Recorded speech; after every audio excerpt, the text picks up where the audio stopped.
Start చేద్దాం Mataji and Prabhuji మెల్లిగా devotees join అవుతారు. జయో రాధవ జయ కుంజ బిహారీ.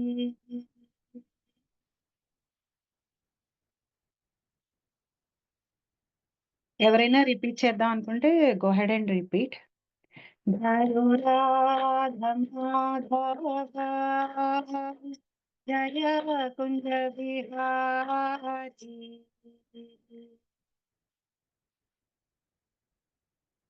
జయ గోపీ జన వల్లభ జయో గిరివరధారి.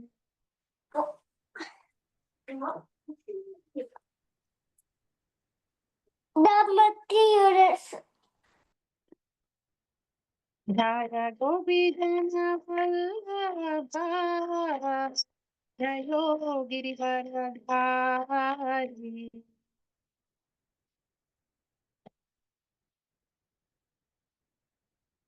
యశోదనందన వ్రజ జనరంజన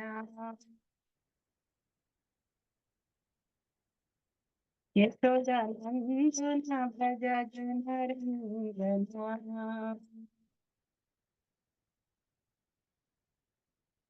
యమున తీరవనచారి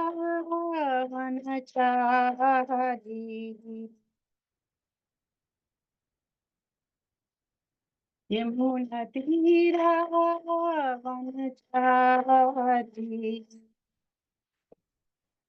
జయో రాధ మాధవ జయ కుంజ బిహారీ. హరే కృష్ణ కృష్ణ కృష్ణ హరే హరే హరే రామ రామ రామ హరే హరే. జయ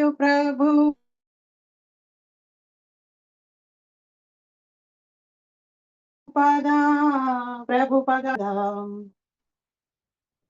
జయ గురుదేవా గురుదేవా జయ గురుదేవా. నితాయ్ గౌర హరి బోల్ హరి బోల్ నితాయ్ గౌర హరి బోల్ హరి బోల్ హరి బోల్ హరి బోల్ హరి బోల్ హరి బోల్ హరి బోల్ హరి బోల్ హరి బోల్. నితాయ్ గౌర ప్రేమనందే హరి హరి బోల్. హరే కృష్ణ.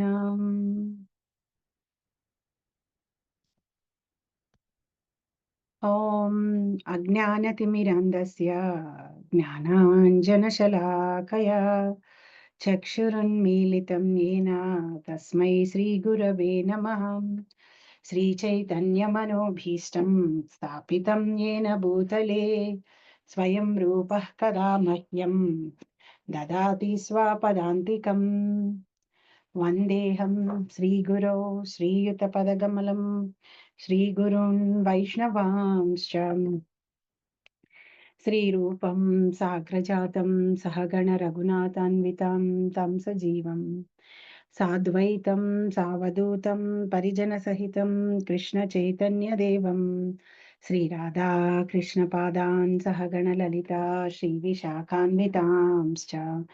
హే కృష్ణ కరుణా సింధో దీనబంధో జగత్పతే గోపేశ గోపికా కాంత రాధా కాంత నమోస్తుతే. తప్త కాంచన గౌరాంగీ రాధే బృందావనేశ్వరి వృషభానుసుతే దేవి ప్రణమామి హరిప్రియే. వాంఛాకల్పతరుభ్యశ్చ కృపా సింధుభ్య ఏవ చ పతితానాం పావనేభ్యో వైష్ణవేభ్యో నమో నమః. జై శ్రీ కృష్ణ చైతన్య ప్రభు నిత్యానంద శ్రీ అద్వైత గదాధర శ్రీవాసాది గౌర భక్త వృందం. హరే కృష్ణ కృష్ణ కృష్ణ హరే హరే హరే రామ రామ రామ హరే హరే. ఓం నమో భగవతే వాసుదేవాయ. ఓం నమో భగవతే వాసుదేవాయ. ఓం నమో భగవతే వాసుదేవాయ. ఓం నమో భగవతే వాసుదేవాయ. ఓం నమో భగవతే వాసుదేవాయ. ఓం నమో భగవతే వాసుదేవాయ. నారాయణం నమస్కృత్య నారాయణం నమస్కృత్య నరం చైవ నరోత్తమం నరం చైవ నరోత్తమం దేవీం సరస్వతిం వ్యాసం దేవీం సరస్వతిం వ్యాసం తతో జయముదీరయేత్. తతో జయముదీరయేత్. Hare Krishna. Thank you Matajis and Prabhujis join అయినందుకు. ఎవరైనా ఒక్కసారి గ్రూప్ లో మెసేజ్ పెడతారా మాతాజీ? ఎవరైనా పనుల్లో మర్చిపోయినా రిమైండర్ లాగా కొంచెం హెల్ప్ చేస్తుంది. ఒక్కొక్కసారి మర్చిపోతూ ఉంటాం. సో శ్రీమద్ భాగవతం గురించి వినడం, చెప్పుకోవడం ఎంతో అదృష్టం ఉంటే గాని, పుణ్యాత్ములం అయితే గాని చేయలేము ఆ పని. పుణ్యంలో కూడా మనం చేసే పుణ్య కార్యక్రమాలు కూడా మనం అదృష్టం ఉంటేనే మనకి భక్తుల్ని పరిచయం చేస్తుంది. భక్తి మార్గంలో మనం వెళ్ళేటట్టు మనకి ఇంట్రెస్ట్ కలుగజేస్తుంది. అది ఎంతో అదృష్టం ఉన్న వాళ్ళకే జరుగుతుంది. అది అందరికీ జరిగే పని కాదు. సో అదృష్టమైనది మనకి దక్కినప్పుడు ఒక్కొక్కసారి మనకి దాని యొక్క విలువ సరిగ్గా తెలియక మనం ఎలా అంటే విలువ తెలియనప్పుడు దాన్ని మనం సరిగ్గా ట్రెజర్ చేసుకోమన్నమాట. దాచుకోం చక్కగా. విలువ తెలిస్తే దాచుకుంటాం కానీ విలువ తెలియనప్పుడు దాన్ని మనం యూజ్ చేసుకోకుండా మామూలు వాటి కింద మనం అనుకుంటూ ఉంటాం. భక్తిలో 14 దశలు విశ్వనాథ్ చక్రవర్తి ఠాకూర్ చెప్పిన దాంట్లో మొదటిది ఏంటి అంటే సతం కృప. అంటే భక్తుల యొక్క అనుగ్రహం ఉండాలి మన మీద. ఎందుకంటే భక్తులైన వాళ్ళు ఏ కారణం లేకుండా అనుగ్రహాన్ని చూపిస్తూ ఉంటారు. ఏ కారణం ఉండదు. వీళ్ళు మంచివాళ్ళు, వీళ్ళు నాకు సేవ చేశారు, వీళ్ళు నాకు అలా ఏమీ ఉండదు. ఏ కారణము లేకుండా మన మీద కరుణ చూపిస్తూ ఉంటారనమాట. అలా మన దారిన తారసపడతారు వాళ్ళు. చాలా మంది డివోటీస్ రోడ్డు మీద ట్రాఫిక్ జంక్షన్ లో నుంచుని బుక్స్ డిస్ట్రిబ్యూట్ చేస్తూ ఉంటారు. ఆ రోడ్డు మీద వెళ్లే వాళ్ళతోటి వాళ్ళకి ఏమీ సంబంధం ఉండదు. కానీ ఆ బుక్ వాళ్ళ చేతిలో పెట్టంగానే ఆల్రెడీ ఒక అనుగ్రహం వాళ్ళ చేతిలోకి వెళ్ళిపోయినట్టు. లేకపోతే ఏ కారణంగానూ మనం ఒక గుడికి వెళ్తాం. గుడికి వెళ్ళినప్పుడు అక్కడికి కూడా శుద్ధ భక్తులైనటువంటి వాళ్ళు వచ్చి ఉంటారు భగవంతుడిని చూడడానికి. భగవంతుడిని గుడికి వచ్చి చూసే వాళ్ళ యొక్క మానసిక స్థితులు రకరకాలుగా ఉంటాయి. అందరిది ఒకేలాగా ఉండదు. డివోషన్ లెవెల్స్ కూడా అందరివి ఒకేలా ఉండవు. ఆ గుడిలో ఉన్న విగ్రహాన్ని కేవలం ఒక బ్రాంజ్ మెటీరియల్ కింద చూసి వచ్చి దండం పెట్టుకునే వాళ్ళు ఉంటారు. అక్కడ నిలువెత్తు శ్రీమన్నారాయణుడు శ్రీకృష్ణుడు ఉన్నాడు, కూర్చుని ఉన్నాడు, ఆయన దగ్గరికి నేను వెళ్తున్నాను అని అని భక్తితో ప్రేమతో ఆయన్ని దర్శించుకునే వాళ్ళు కూడా ఉంటారు. ఆయన వాళ్ళకి కనిపిస్తూ ఉంటాడు. ఎవరు ఎలాంటి భావంతో వెళ్ళి ఆయనకి శరణుజొచ్చి నమస్కారం చేసుకుంటున్నారో ఆ భావంతోటి వాళ్ళకి ప్రతిస్పందిస్తాడు. అందరికీ యూనివర్సల్ గా ఉండదు అక్కడ. అలా శుద్ధ భక్తుడు మనకి తారసపడి ఏదో ఆ రోజు ప్రసాదం తీసుకొచ్చి గుళ్ళో అందరికీ పంచాలనుకుంటాడు. ఆ ప్రసాదం మనం తీసుకుంటాం. ప్రసాదం పట్ల గౌరవం ఉండడం వల్ల అది మన నోట్లో వేసుకోగానే మనకి అనుగ్రహం కలుగుతుంది. అందుకనే ఫస్ట్ ఎక్కడ మొదలవుతుంది అంటే మన భక్తి జర్నీ సతం కృప. ఎవరో మన మీద ఏ కారణం లేకుండా కృపని చూపించారు. ఏ రీజన్ ఉండదు. మనల్ని ప్రోగ్రాంలకు పిలిచే వాళ్ళకి, మనల్ని రండి అని జపం చేసుకోమని చెప్పే వాళ్ళకి లిటరల్ గా ఎవ్వరు ఇప్పుడు ఇన్ని సెషన్స్ జరుగుతున్నాయి, ఇక్కడ ఇన్ని చాంటింగ్స్ జరుగుతున్నాయి, ఎవ్వరు ఏవి పే చేయమంటలేదు. ఎంట్రీ ఫీజు ఏమీ లేదు. ఎవరు వచ్చి ఏదైనా సహాయం అడగట్లేదు. మీరు వచ్చి నేను మీకు జపాన్ని ఇంట్రడ్యూస్ చేశాను కదా, మీరు వచ్చి నాకు సహాయం చేయండి. సో ఏ కారణము లేకుండా కృపని చూపిస్తారు. అలా వాళ్ళు చూపించిన ఆ కృప మనకి వాళ్ళు మన జీవితంలో మనకి తారసపడి మన మీద ప్రేమతో మనకి ఆ భగవంతుడి కృపని ఏ కారణం లేకుండా మన చేతిలో వేసేసి వెళ్ళిపోయినప్పుడు మనం కనుక ఆ భక్తులకి సేవ చేయడం మొదలెట్టామంటే అది మహత్ సేవ కింద అవుతుందన్నమాట. తెలుసో తెలియకో భక్తులకి సేవ చేస్తాం. ఇప్పుడు వాళ్ళు భక్తులనే తెలియదు. రోడ్డు మీద ఎక్కడో కారు ఆగిపోయి వాళ్ళు గుడికి వెళ్తున్నారు, కారు పంచర్ అయిపోయి ఉంది. మీరు ఆ దారెంబడి వెళ్తున్నారు. సహజంగానే మంచి గుణం, మంచి లక్షణం ఉన్నవాళ్ళు. గబిక్కిన ఆ టైర్ మార్చడం ఏదో చేస్తారు. అది భక్తుడికి చేసిన సేవ అయిపోతుంది. అది మహత్ సేవ కింద భగవంతుడు కన్సిడర్ చేస్తాడు.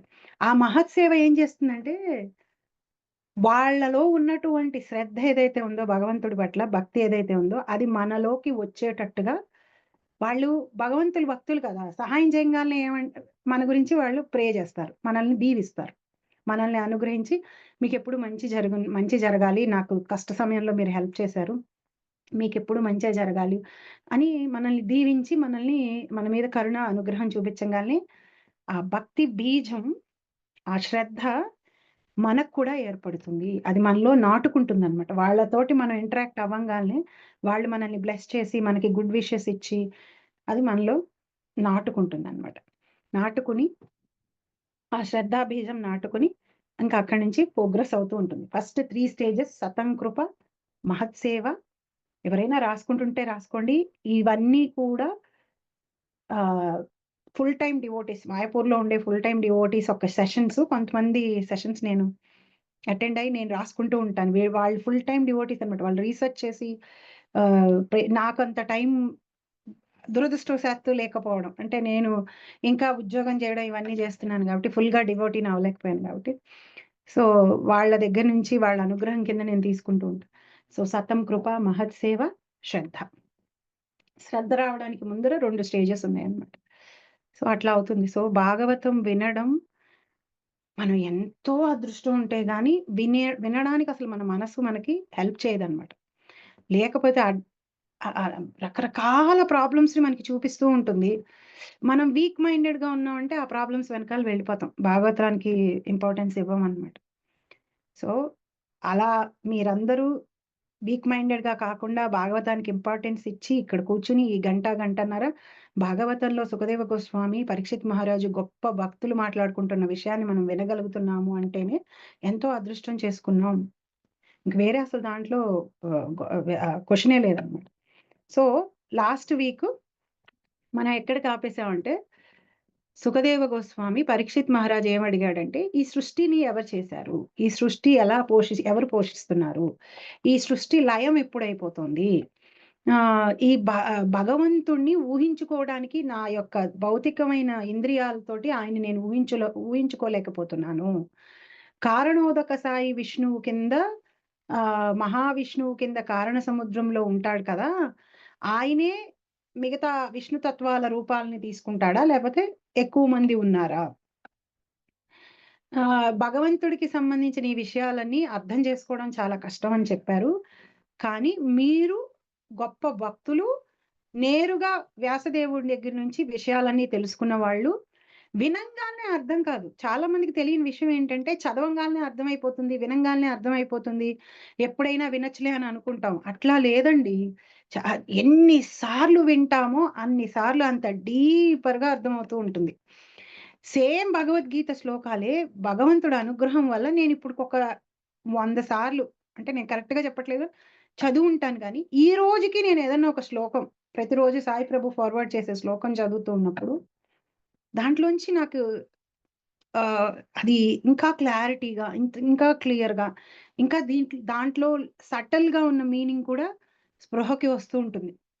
మళ్ళీ, మళ్ళీ వెళ్లి చదువుతూ, ఇది ఇంతకు ముందు నేనసలు చదివానా అన్నట్టుగా అనిపిస్తూ ఉంటుందనమాట. ఓకే. నా మతిమరుపు గూడా కారణం అవ్వచ్చు. బట్ స్టిల్ ఆహ్, కొత్తగా అర్థమవుతూ ఉంటుంది. ఇంట్రెస్టింగ్‌గా అనిపిస్తూ ఉంటుంది. సో, భగవంతుడి యొక్క కథలు, లీలలు అంత అనుగ్రహం కలిగినయి. నువ్వు ఎక్స్‌పర్ట్‌వి. నువ్వు వాటన్నిటిని అనుభవంలోకి తెచ్చుకున్న వ్యక్తివి కాబట్టి, కేవలం నువ్వే నా డౌట్‌లని క్లియర్ చేయగలవు అని సుఖదేవ గోస్వామిని పరీక్షిత్ మహారాజ్ అడిగాడు. సో, సుఖదేవ్ గోస్వామి జనరల్‌గా మనల్ని ఎవరైనా అడగంగాల్నే చాలామంది స్టార్ట్ క్లాస్‌లో ఫస్ట్ 5 మినిట్స్ ఈ ప్రేయర్స్ అన్నీ ఎందుకండి టైం వేస్టు, సబ్జెక్ట్ మ్యాటర్‌లోకి వెళ్ళిపోదాం అనుకుంటారు. సుఖదేవ్ గోస్వామి అంతటి వాడే సబ్జెక్ట్ మ్యాటర్‌లోకి ఇమ్మీడియేట్‌గా వెళ్ళలేదు. ఫస్ట్ భగవంతుడికి ప్రేయర్స్ చేశాడు. ఆ ప్రేయర్సే ఇప్పటి నుంచి 25థ్ శ్లోకం వరకు మనం చదివేటటువంటి ప్రేయర్స్. పరీక్షిత్ మహారాజు సుఖదేవ గోస్వామి భగవంతుడికి చేసినటువంటి ప్రేయర్స్ అన్నమాట. సూత ఉవాచ ఇత్యుపమంత్రితో రాజ్ఞా గుణానుకథనే హరే ఋషికేశం అనుస్మృత్య ప్రతివక్తుం ప్రచక్రమే ఎవరైతే చదువుతున్నారో వాళ్ళు శ్లోకం కూడా చదివి ట్రాన్స్లేషన్ చదవండి, ఎందుకంటే ఇవి ప్రేయర్స్ కాబట్టి ప్రేయర్స్ వచ్చినప్పుడల్లా మనం శ్లోకం కూడా చదువు.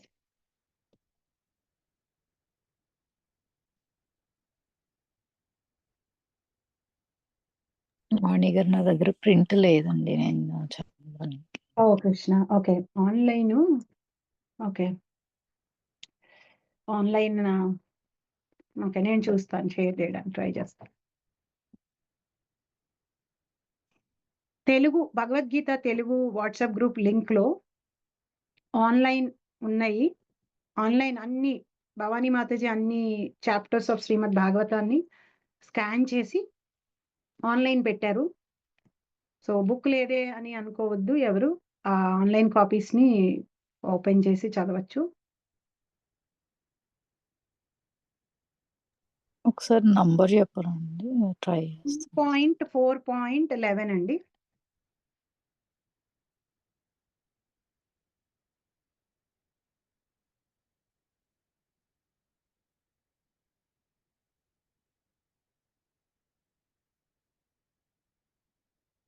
నేను ఎక్కడున్నానో నాకే అర్థం కావట్లేదు ఇందులో. క్యాంటో ఏంటి అనేది తెలియట్లేదు. సెకండ్ క్యాంటోనే కదండి కాదు? సెకండ్ క్యాంటో 4th చాప్టర్ అండి. దీంట్లో ఫస్ట్ 2 ఉన్నాయి నా దగ్గర. సో నా దగ్గర 3, 4 లేవు యాక్చువల్లీ. సో ఇప్పటికి నేను చదువుతూ ఉంటాను మాతాజీ, మీరు ఓపెన్ చేయండి లోకి. సుఖదేవ గోస్వామి పలికిన, భౌతిక జగత్తును సృష్టించుటకు త్రిగుణములను గ్రహించడి పరమపురుషునికి నేను గౌరవపూర్వక వందనములను ఒసుగుచున్నాను. ప్రతివారి దేహమునందు వసించు సంపూర్ణ తత్వము ఆతడే. అతని మార్గములు 12th అండి, 11 కాదు. నేను 11th చదివాను కదా, సారీ, నేను 12th ట్రాన్స్లేషన్ చదువుతున్నాను. సూత గోస్వామి పలికెను, ఆ విధముగా భగవానుని సృజనాత్మక శక్తిని వర్ణించుటకు రాజుచే అర్థింపబడినప్పుడు సుఖదేవ గోస్వామి క్రమబద్ధముగా ఇంద్రియాధీసుని శ్రీకృష్ణుని స్మరించి చక్కగా మొసగుచు ఇట్లు పలికెను. అంటే ఆ దేవాది దేవుడు ఋషికేశ, మన ఇంద్రియాలకి ఈశ్వరుడు అయినటువంటి ఆ దేవాది దేవుడికి ప్రణామం చేసి సిస్టమేటిక్ గా తను ఎలా విన్నాడో గురువు దగ్గర నుంచి అలా సిస్టమేటిక్ గా చెప్పడానికి తను సంసిద్ధమయ్యాడనమాట. అంటే మన ఇష్టం వచ్చినట్లు ప్రవచనం చేయకూడదు భగవంతుడి భాగవతాన్ని చెప్పేటప్పుడు.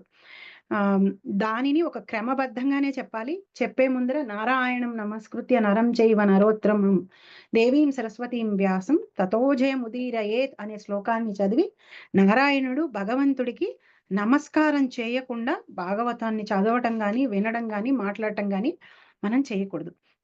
సో సుఖదేవి గోస్వామి కూడా ఇంద్రియాలు, ఎందుకంటే ఒక విషయం చెప్పేటప్పుడు మన ఇంద్రియాలు కనుక అదుపులో లేవనుకోండి, మనం టాపిక్ డైవర్ట్ అయిపోతాం.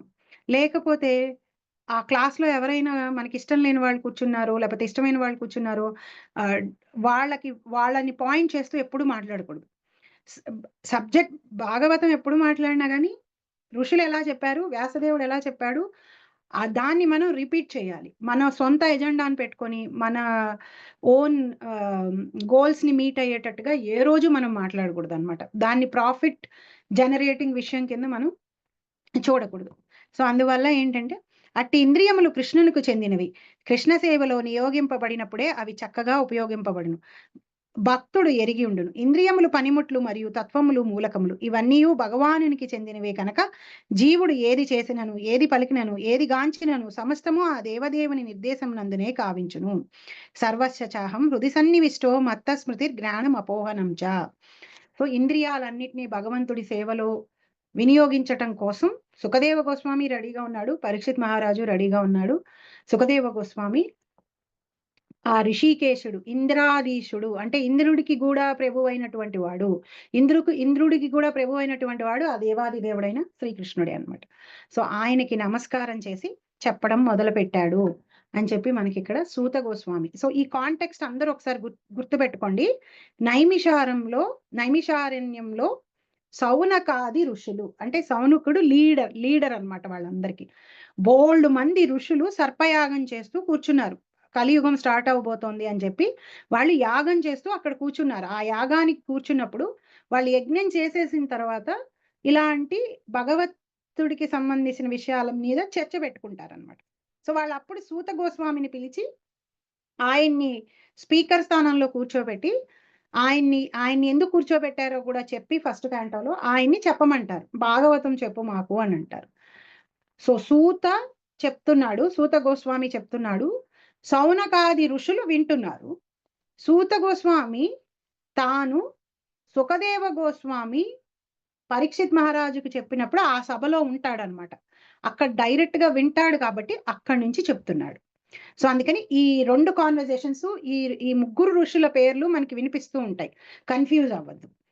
ఎంత అటెన్షన్ పే చేస్తుంటే అంత మనకి తెలుస్తుంది. మధ్యలో సుఖదేవ గోస్వామి విదురుడు మైత్రేయుడు మధ్య కాన్వర్జేషన్ ని తీసుకొస్తాడు. సో కొన్ని చాప్టర్స్ లో వాళ్ళిద్దరి మధ్య కాన్వర్జేషన్ కింద వస్తుంది అనమాట. ఇప్పుడు ఇంకా సుఖదేవ గోస్వామి చెప్పడం మొదలు పెట్టాడు. నమః పరస్మై పురుషాయ భూయసే సద్బుద్భావస్థాన నిరోధ లీలయా గృహీతా శక్తి త్రితాయా దేహినాం అంతర్భావ్యానుపలకస్య వర్త్మనే.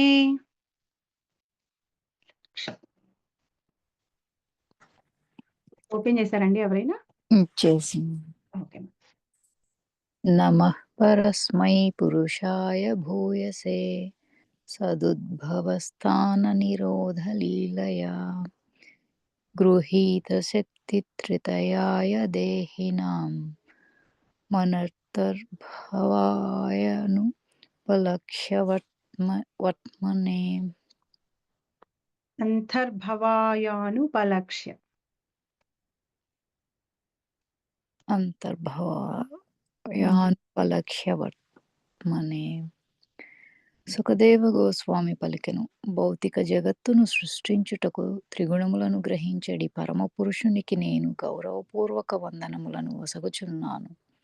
ప్రతివారి దేహమునందు వసించు సంపూర్ణ తత్వము అతడే. అతని మార్గములు అచింత్యములైనవి. భాష్యం చదవమంటాను. శ్లోక ట్రాన్స్లేషన్ వరకు చదువుతాం. అది భాష్యాలు కొన్ని పెద్దవిగా ఉంటాయి. మనం భౌతిక జగత్తును సృష్టించుటకు త్రిగుణములను గ్రహించడి పరమ పురుషునికి నేను గౌరవపూర్వక వందనములు వసగుచున్నాను.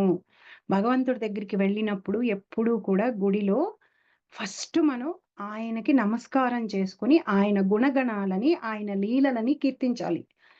మనం ఏది కోరుకుంటున్నామో దాన్ని ఫస్ట్ మాట్లాడకూడదు. ఎప్పుడు కూడా దాన్ని ఫస్ట్ లిస్ట్ లో చెప్పకూడదు. కానీ మనం సహజంగా వెళ్ళంగానే ఏం చెప్తామంటే మనల్ని ఏ విషయం అయితే బాధిస్తుందో మనకేం కావాలో దాని గురించి మనం ఫస్ట్ డిస్కషన్ మొదలెట్టేస్తాం. లిటరల్ గా మనము జనరల్ గా లౌకికంగా అలా చేయం. ఇప్పుడు మీరు ఎవరైనా ఫ్రెండ్ దగ్గరికి ఏదైనా ఒక వస్తువు కోసం వెళ్ళారనుకోండి, వెళ్ళంగానే ఆ వస్తువు గురించి మాట్లాడరు. ఫస్ట్ వెళ్ళి ఎలా ఉన్నారు, బాగున్నారా, ఏంటి విషయాలు అని ఏదో మాట్లాడి మధ్యలో మీకు కావాల్సిన వస్తువుని అడుగుతారు. సో కానీ భగవంతుడి దగ్గరికి వెళ్ళేటప్పటికి ఎటువంటి ఎటిక్వేట్ లేదేమో, ఏ పద్ధతి ఫాలో అవ్వాల్సిన అవసరం లేదో ఏమో మనం అనుకుంటాం. కానీ చాలా ముఖ్యంగా ఫస్ట్ భగవంతుడికి నమస్కారం చేయాలి. నమస్కారం చేసి ఆయన యొక్క లీలలని గుణాలని వాటిని మనం కీర్తించాలి. మనం అందరం పోయెట్స్ లాగా సాంస్క్రిట్ లో వర్సెస్ ని చెప్పలేం కాబట్టి ఏమన్నా భక్తులు చెప్పినటువంటి ప్రేయర్స్ ని మనం మననం చేసుకుని ప్రాక్టీస్ చేసుకుని ఉంటే వాటిని మనం వెళ్ళి దేవుడి దగ్గర చెప్పచ్చు. అవన్నీ కూడా నాకు గుర్తుపెట్టుకోవడం కష్టం అండి అంటే మనం సింపుల్ మన మాటలతోటి స్వామి నేను నీకు నమస్కారం చేస్తున్నాను, నువ్వు నా ప్రభువువి, నన్ను రక్షిస్తున్నటువంటి వాడు, సింపుల్ మీకు వచ్చిన మీ మాటలతోటి భగవంతుడికి నమస్కారం చేసి ఆయన గుణగణాల్ని మనం కీర్తించవచ్చు. సో ఇప్పుడు సుఖదేవ గోస్వామి అదే ఎగ్జాంపుల్ ని సెట్ చేస్తున్నాడు. నమా అక్కడ మొదలు పెట్టాడు. నమః పరస్మై ఆ పరదేవుడు ఆ పరమ ఇటువంటి ఆ భగవంతుడు పరస్మై పురుషాయ ఆయనకు ఒక రూపం ఉందయ్యా. ఏదైతే పరం అనుకుంటున్నావో, పరం అంటే ఇంక అంతకంటే పైన ఇంకొకటి లేరు, ఆయన కంటే పైన లేరు. అలాంటి వాళ్ళు ఎవరైతే ఉన్నారో ఆయనకు ఒక రూపం ఉంది. నమః పరస్మై పురుషాయ భూయసే. పూర్తిగా ఉంటాడు ఆయన. అంటే ఆయన దగ్గర లేని శక్తి ఇంకొకరి దగ్గర ఎవరి దగ్గర ఉంది. ఈయన కొన్నే చేయగలడు, ఈయన సృష్టినే సృష్టించగలడు, ఈయన మెయింటైన్ చేయలేడు, ఈయన లయం చేయలేడు, లేక లేకపోతే ఈయనకి ఓన్లీ ఒక ఏరియాలోనే పవర్ ఉండసే పూర్తిగా కంప్లీట్ హోల్ పూర్ణమిది పూర్ణమాదాయ పూర్ణంగా ఉంటాడు ఆ స్వామి. సద్ఉద్భవ స్థాన నిరోధ లీలయ. సద్ఉద్భవ ఈ సృష్టిని చేయటానికి, అదే కదగా పరీక్షిత్ మహారాజ్ అడిగాడు ఈ సృష్టిని ఎలా చేస్తాడని. ఈ భౌతిక సృష్టిని చేయడానికి, సదుద్భవ ఉద్భవించటానికి, చేయడానికి, స్థాన నిరోధ లీలయ స్థాన దీన్ని మెయింటైన్ చేయడానికి, నిరోధ దీన్ని వైండప్ చేసేయడానికి, దీన్ని వ్రాపప్ చేసేయడానికి, మెయింటెనెన్స్, క్రియేషన్, డిస్ట్రక్షన్, సృష్టి, స్థితి, లయ. స్థితి అంటే మెయింటెనెన్స్, లయ అంటే నాశనం చేసేయటం. సదుద్భవస్థాన నిరోధ లీలయ గృహీత శక్తి త్రితయాయ దేహినాం. గృహీత లీలయ ఇవన్నీ కూడా వీటి కోసం భౌతికమైన ప్రపంచాన్ని సృష్టించడానికి, లయం చేయడానికి, మెయింటైన్ చేయడం కోసం ఆయన ఏం చేస్తాడు అంటే ప్రకృతిలో ఉండేటువంటి త్రిగుణాలని యాక్సెప్ట్ చేస్తాడు. అసలు ఆయనకు అవసరం లేదు, ఆ గుణాలు ఆయన కింద పనిచేసేవి, కానీ వాటిని ఆయన యాక్సెప్ట్ చేసి దానికి తదనుగుణంగా బ్రహ్మ, విష్ణు, మహేశ్వర రూపాలని తీసుకుని సృష్టిని క్రియేట్ చేసి, లయం చేసి, మెయింటైన్ చేస్తూ ఉంటాడు. ఇది ఎప్పుడు చేస్తూ ఉంటాడంటే ఎవరైనా జీవులు కనుక బ్రహ్మస్థానాన్ని పొందేటువంటి అర్హతని లేనప్పుడు భగవంతుడే బ్రహ్మ అవుతాడు. విష్ణువు ఎప్పుడు ఆయనే అవుతాడు, విష్ణుతత్వం ఆయనే. విష్ణువు జీవుడు కాదనమాట. అలాగే రుద్రుడు కూడా అప్పుడప్పుడు ఆయన అవుతూ ఉంటాడు. సో ఈ గుణాలని స్వీకరిస్తాడు, ఆయనకు అవసరం లేకపోయినా ఈ గుణాలను ఆయన స్వీకరిస్తారు. అంతఃభావాయ అనుపలక్ష్య వర్త్మనే. కానీ మనం ఊహించలేము ఈ పని ఆయన చేస్తున్నాడు. దీన్ని మనం మన కళ్ళతోటి, మన మెటీరియల్ సెన్సెస్ తోటి ఊహలు తెచ్చుకోలేము. ఒక్కొక్కసారి మూడు ఆయనే అయి ఉంటాడు. ఆయనే సత్వగుణంలో క్రియేషన్ మెయింటెనెన్స్ చేస్తాడు, రజోగుణంలో క్రియేషన్ చేస్తాడు, తమో గుణంలో డిస్ట్రక్షన్ చేస్తూ ఉంటాడు. అవసరం లేకపోయినా ఈ మోడ్స్ ని ఆయన స్వీకరించి ఈ పనులు చేసేటువంటి ఆ దేవాది దేవుడైన ఆయనకి నేను నమస్కరిస్తున్నాను అని చెప్పి ఇక్కడ సుఖదేవ గోస్వామి చెప్తున్నాడంట. విష్ణు తత్వాలన్నిటికీ ఎప్పుడైనా సరే, ఏ విష్ణు రూపాలకైనా సరే, విష్ణు తత్వాలన్నిటికీ కూడా భగవంతుడే ఆది, జీవుడు కాదు. అక్కడ ఓన్లీ బ్రహ్మదేవుడు జీవుడు అవే అవకాశం ఉంటుంది. జీవుడు ఏ జీవుడైనా సరే బ్రహ్మస్థానాన్ని పొందడానికి అర్హత లేనివాడు ఉండి ఆ భౌతిక సృష్టిని క్రియేట్ చేయాల్సి వచ్చినప్పుడు భగవంతుడు ఆ స్థానాన్ని తీసుకుంటాడు, తానే ఎక్స్పాండ్ అయ్యి. అంటే తాను బ్రహ్మ అయిపోయి కాదు, తాను బ్రహ్మగా కూడా ఎక్స్పాండ్ అవుతాడు. ఇవన్నీ కేవలం భక్తులే అర్థం చేసుకోగలుగుతారు. కూర్చొని డిబేట్స్ చేసేవాళ్ళు, వాళ్ళకి ఈ విషయం అర్థం కాదు. అనుపలక్ష్య వర్త్మనే, లక్ష్య వర్త్మనే అంటే తత్వవేత్తలు, యోగులు పరమ పురుషుని ఎరుగజాలరు కనుకనే అతడు అనుపలక్ష్మ వర్తనే, ఊహించలేరు. ఎవరు కూడా వాళ్ళ ఓన్ క్యాపబిలిటీస్ తోటి కానీ, క్వాలిటీస్ తోటి కానీ, సెన్సెస్ తో కానీ, స్కిల్స్ తో కానీ భగవంతుణ్ణి చూడడం, ఊహించడం అనేది జరగదు. కేవలం భగవంతుడు అనుగ్రహిస్తేనే మనం ఆయన్ని ఊహించుకోగలుగుతాం, ఆయన్ని చూడగలుగుతాం, ఆయన్ని అనుభవంలోకి తెచ్చుకోగలుగుతాం. అది భక్తులైన వాళ్ళకి మాత్రమే ఆ అనుగ్రహం లభించేటట్టుగా వాళ్ళు భగవంతుణ్ణి భక్తితో సేవ చేస్తారు కాబట్టి వాళ్ళకి ఆ అనుగ్రహం లభిస్తుంది, కాబట్టి వాళ్ళే వీటన్నిటిని చూడగలుగుతారు అని చెప్పి ఇక్కడ సుఖదేవ గోస్వామి చెప్తున్నాడు. అనుపలక్ష్మ వర్త్మనే అనే పదానికి అక్కడ. తర్వాత సెకండ్ శ్లోక. భూయో నమః సద్వృజిన చేది సతాం అసంభావ్యా కిల సత్వమూర్తయే పుంసాం పునః పరమహంస ఆశ్రమే వ్యవస్థితానాం అనుమృగ్య దాసుషే.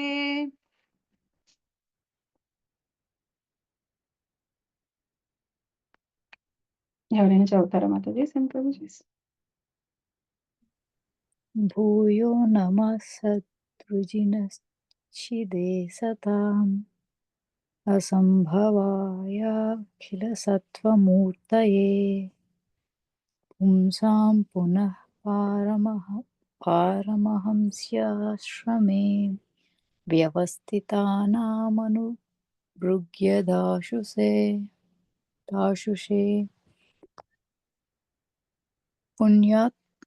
పుణ్యాత్ములగు భక్తులకు సమస్త దుఃఖముల నుండి ముక్తి నొసగువాడును. అభక్తులగు దానవుల నాస్తిక స్వభావ ప్రకోపమును నశింపజేయువాడును అగు పూర్ణతత్వ ఆధ్యాత్మిక రూపునికి నేను మరల గౌరవపూర్వక వందనముల నొసగుదును. అత్యున్నత ఆధ్యాత్మిక పూర్ణత్వమును నెలకొనిన పరమహంసులకు అతడు వారికి నిర్ణీతమైన పదమును అనుగ్రహించును. మళ్ళీ నమ అనే వర్డ్ కనిపించింది చూడండి. భూయో నమః, భూయో భూయః అంటే మళ్ళీ మళ్ళీ అని అనమాట. నేను మళ్ళీ నమస్కారం చేస్తున్నాను. ఎవరికి? సద్వృజిన చిదే సతాం. సత్ పుణ్యాత్ములైనటువంటి ఆయన భక్తులని, వృజిన అంటే బాధలలోంచి, చిదే వాళ్ళకి మోక్షాన్ని ఇచ్చేటటువంటి వాడు. భూయో నమ సద్వృజిన చిదే సతాం. అందుకనే ఒక్కొక్కసారి అర్థం తెలుసుకొని మనం ఈ ప్రేయర్స్ అన్నిటినీ చదివాము అంటే మన సిచ్యువేషన్ కి చాలా కరెక్ట్ గా యాప్ట్ గా సూట్ అవుతూ ఉంటాయి. మనం ఆ భావంతో చదవచ్చు. లేని పక్షంలో మనం ఏం చేయాలి అంటే ఎక్కడైనా విని నేర్చుకుని తప్పులు లేకుండా ప్రేయర్స్ ని చదవాలి. అర్థం మారిపోతుంది కదా, రిపీటెడ్ గా మనం ఆ ప్రేయర్ ని చదువుతున్నాం. పోనీ మనకి భావం తెలిస్తే మాట తప్పుగా ఉన్నా భగవంతుడు ఏం చేస్తాడంటే మాట తప్పుగా ఉందని భావాన్ని తీసుకుంటాడు. మనకి మాట తప్పు భావము లేదనుకోండి, అసలు మన రెండిట్లో ఏది తీసుకోవడానికి యోగ్యత లేకుండా అయిపోతుంది. కాబట్టి మన ప్రేయర్స్ సరైన రిజల్ట్స్ ని మనకి ఇవ్వవు. అందుకని మనం ఎఫర్ట్ పెట్టాలి.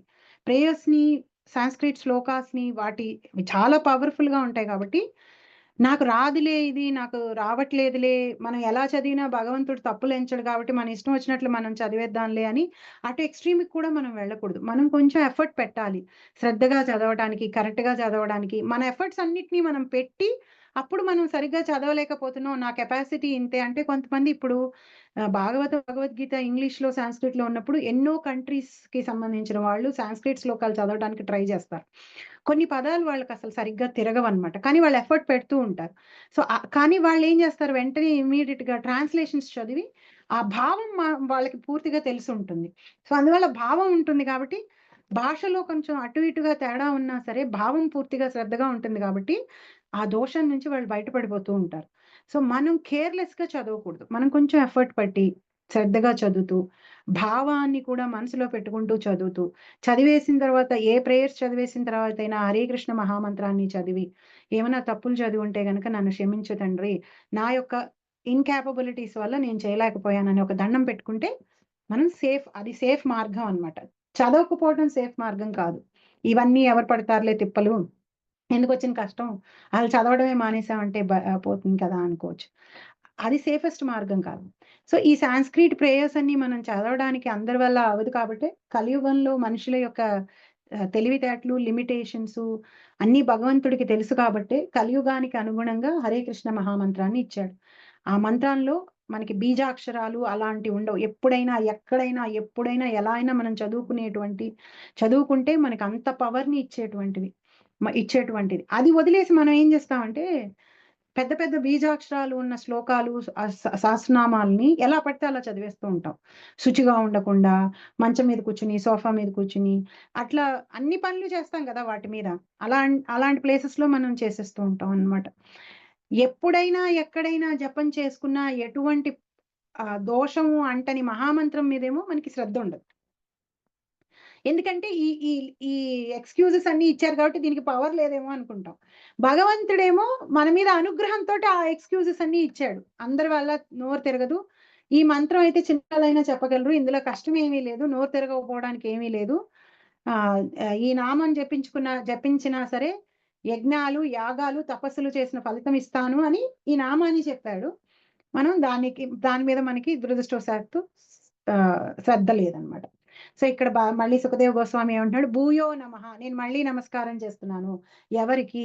పుణ్యాత్ములైనటువంటి ఆ పుణ్యాత్ములకి ఆయన భక్తులకి. అంటే పుణ్యాత్ముల మీద కూడా భగవంతుడు కరుణ చూపిస్తాడు.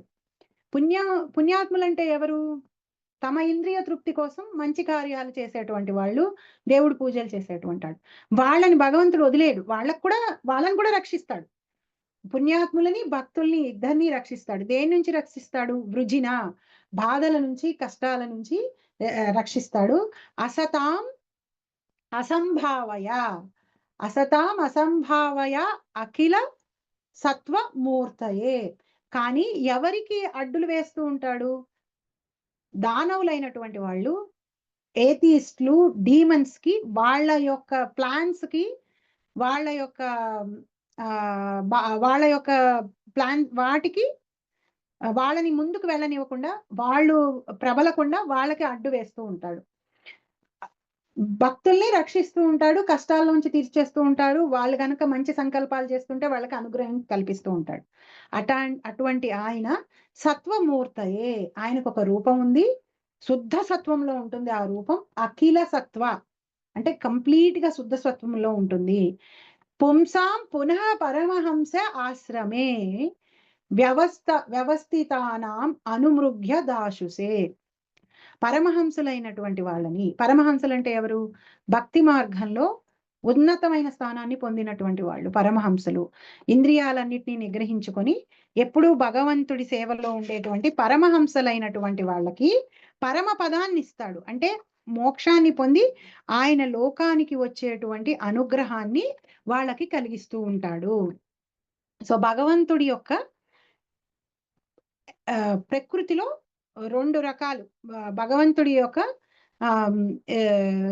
రూపంలో రెండు, పరా ప్రకృతి, అపరా ప్రకృతి. సో భగవంతుడి రూపం మన రూపం లాగా భూమి, ఆకాశం, ఎర్త్, వాటర్, ఈథర్, ఎయిర్ వీటితో తయారు చేయబడలేదు. భగవంతుడిది దివ్యమైన రూపం. అందుకనే భగవంతుడి రూపం దివ్యమైన రూపం అన్నమాట. పరమహంసలకి భక్తిలో హైయెస్ట్ పొజిషన్ కి వెళ్ళినటువంటి వాళ్ళకి కుంతీదేవి యొక్క ప్రేయర్స్ లో చెప్పినట్టు వాళ్ళకి అనుగ్రహం కలిగించి వాళ్ళని మోక్షం పొందేటట్టుగా చేస్తాడు. పరమహంసల్లో కూడా సన్యాసంలో కుటీచక, బహుదక, పరివ్రాజకాచార్య. ఎప్పుడైనా మీరు సన్యాసుల్ని ఇంట్రొడక్షన్ చేసేటప్పుడు పరివ్రజకాచార్య అని వింటారు మీరు. పరమహంస 4 స్టేజెస్ అన్నమాట. సన్యాసుల్లో కూడా ఈ 4 స్టేజెస్ ఉంటాయి. అంటే హైయెస్ట్ స్టేజ్ లో ఉన్నటువంటి ఆ భక్తులని వాళ్ళకి అనుగ్రహం కల్పిస్తూ ఉంటాడు. సో భక్తి మార్గంలో ఈ పరమహంసల్లో కూడా 2 రకాలు ఉంటారు. ఒకళ్ళు ప్రేమానందీస్, ఇంకొకళ్ళు బ్రహ్మానందీస్. అంటే ఏంటంటే ప్రేమానంది అంటే ఎవరంటే భగవంతుడిని రూపంతో, భగవంతుడిని ప్రేమని పొంది భగవంతుడి లోకానికి వెళ్ళి ఆయనకి భక్తితో సేవ చేయాలి అని అనుకునేటువంటి వాళ్ళు భక్తులైనటువంటి వాళ్ళు ప్రేమానందులు. బ్రహ్మానందులు ఎవరు అంటే నిరాకార బ్రహ్మంలో కలిసిపోవాలి అని అనుకునేటువంటి వాళ్ళు బ్రహ్మానందులు అన్నమాట. సో ఈ బ్రహ్మానందులకి ప్రేమానందులకి డిఫరెన్స్ ఏంటంటే, ఈ బ్రహ్మానందులకి కూడా వాళ్ళు కూడా మళ్ళీ పుట్టరు, దివ్యమైన శరీరాన్నే పొందుతారు, దివ్యత్వాన్నే పొందుతారు. కానీ ఏంటి అంటే ఇంకా ఒకసారి ఆ బ్రహ్మజ్యోతి కాంతిలో కలిసిపోయిన తర్వాత వాళ్ళు అక్కడ ఏమి యాక్టివిటీస్ ఏమి చేయరు అనమాట, యాక్షన్స్ ఏమి చేయరు. ప్రేమానందిలు అలా కాదు. ఆయన భగవంతుడు లోకం అయినటువంటి వైకుంఠం కానీ గోలోక బృందావనం కానీ వెళ్తారు. అక్కడ భగవంతుడితోటి సేవలు ఇప్పుడు వరకు ఈ లోకంలో ఉన్నప్పుడు ఎలాంటి సేవలు అయితే చేశారో అక్కడ భగవంతుడికి నేరుగా సేవలు చేస్తూ ఉంటారు. నేరుగా అనే మాట కేవలం ఆధ్యాత్మిక జగత్తులోనే వాడాల్సిన అవసరం లేదు, ఇక్కడ కూడా వాడచ్చు. శుద్ధ భక్తులైనటువంటి వాళ్ళు ఇక్కడ కూడా సేవలు చేసినప్పుడు భగవంతుడు నేరుగా వచ్చి స్వీకరిస్తాడు వాళ్ళవి. మనం ఎన్నో స్టోరీస్ చూసాం కదా. ఒకసారి ఒక తండ్రి పిల్లవాడికి నేను ఊరు వెళ్తున్నాను, దేవుడికి నైవేద్యం పెట్టి ఆయన తినేటట్టు చూడు అని చెప్పేసి చెప్తాడనమాట. అసలు ఈ చిన్నపిల్లాడు ప్రతిరోజు పరమాన్నం నైవేద్యం తీసుకెళ్లి పెడుతూ ఉంటాడు. పెట్టి తలపేసేసి వచ్చేస్తుంటాడు. వచ్చిన తర్వాత రోజు వెళ్ళి చూస్తే ఉండదన్నమాట, ఆ ప్రసాదం అక్కడ ఉంటుంది అలాగే. సో ఈ పిల్లాడు ఏమనుకుంటాడంటే తెలియలేదు స్వామి, అది అక్కడే అలాగే ఉంది కదా. అంటే భగవంతుడు పూర్ణుడని తెలియదు, తినేసి మళ్ళీ ఫుల్ గా పెడతాడు అనే విషయం ఆ పిల్లాడికి ఇంకా అప్పటికి తెలియదు అనమాట. సో ఏం చేస్తాడు ఇంకా తర్వాత, అమ్మో ఇప్పుడు నేను సరిగ్గా ఈ పని చేయకపోతే మా నాన్న వచ్చి నన్ను కోపడతాడని చెప్పి నైవేద్యం పెట్టి అక్కడే కూర్చుంటాడు. నువ్వు వచ్చి తినేంత వరకు నేను ఇక్కడి నుంచి కదలను అసలు, నువ్వు తిను ఇప్పుడు, లేకపోతే నాకు మా నాన్నతోటి ప్రాబ్లం వచ్చేస్తుంది, నేను ఎంతో ప్రేమగా నీకు చేసుకొచ్చి తీసుకొచ్చి పెట్టాను, నువ్వు తింటేనే నేను తింటాను, నువ్వు తినేంత వరకు ఇక్కడి నుంచి నేను వెళ్ళను అంటే వచ్చి తిని వెళ్ళడం మొదలు పెడతాడు. తర్వాత వాళ్ళ నాన్న తిరిగి వస్తాడనమాట. తిరిగి వచ్చిన తర్వాత, చేసావా నువ్వు సరిగ్గా నైవేద్యం అది స్వామికి అంటే, చేశాను, నేరుగా వచ్చి తిన్నాడు, నాతో కబుర్లు చెప్పాడు, తిన్నాడంటే అప్పుడు ఆ తండ్రి ఆశ్చర్యపోతాడనమాట. నువ్వు చూసావా నిజంగా భగవంతుడు? చూశాను, ఇలా ఇలా ఉంటాడు, ఇలా వచ్చి తిన్నాడు అని.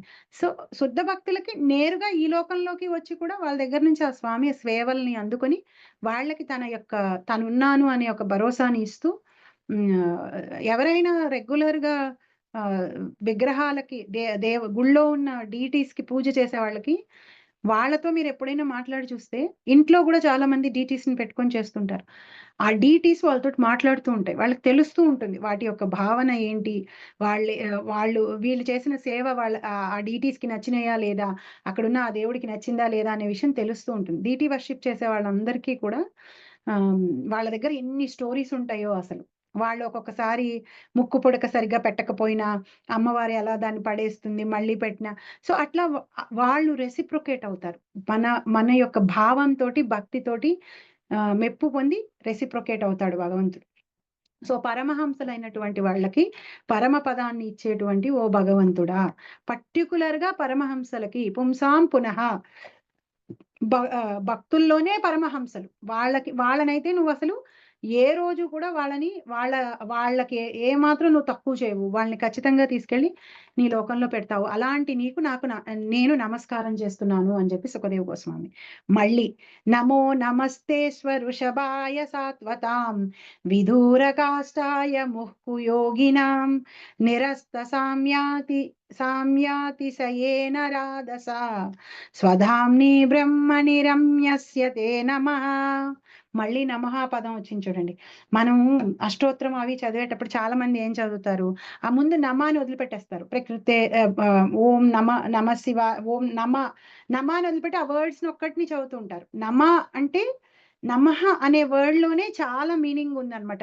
నేను నీ దాసుడిని తండ్రి, నేను నీకు శరణాగతి చేస్తున్నాను అని తలకాయ ఉంచి ఓ నమః అంటే చాలా అలాంటి ఒక నమస్కారం చాలు భగవంతుడి అనుగ్రహాన్ని మనం పొందగలుగుతాం అన్నమాట.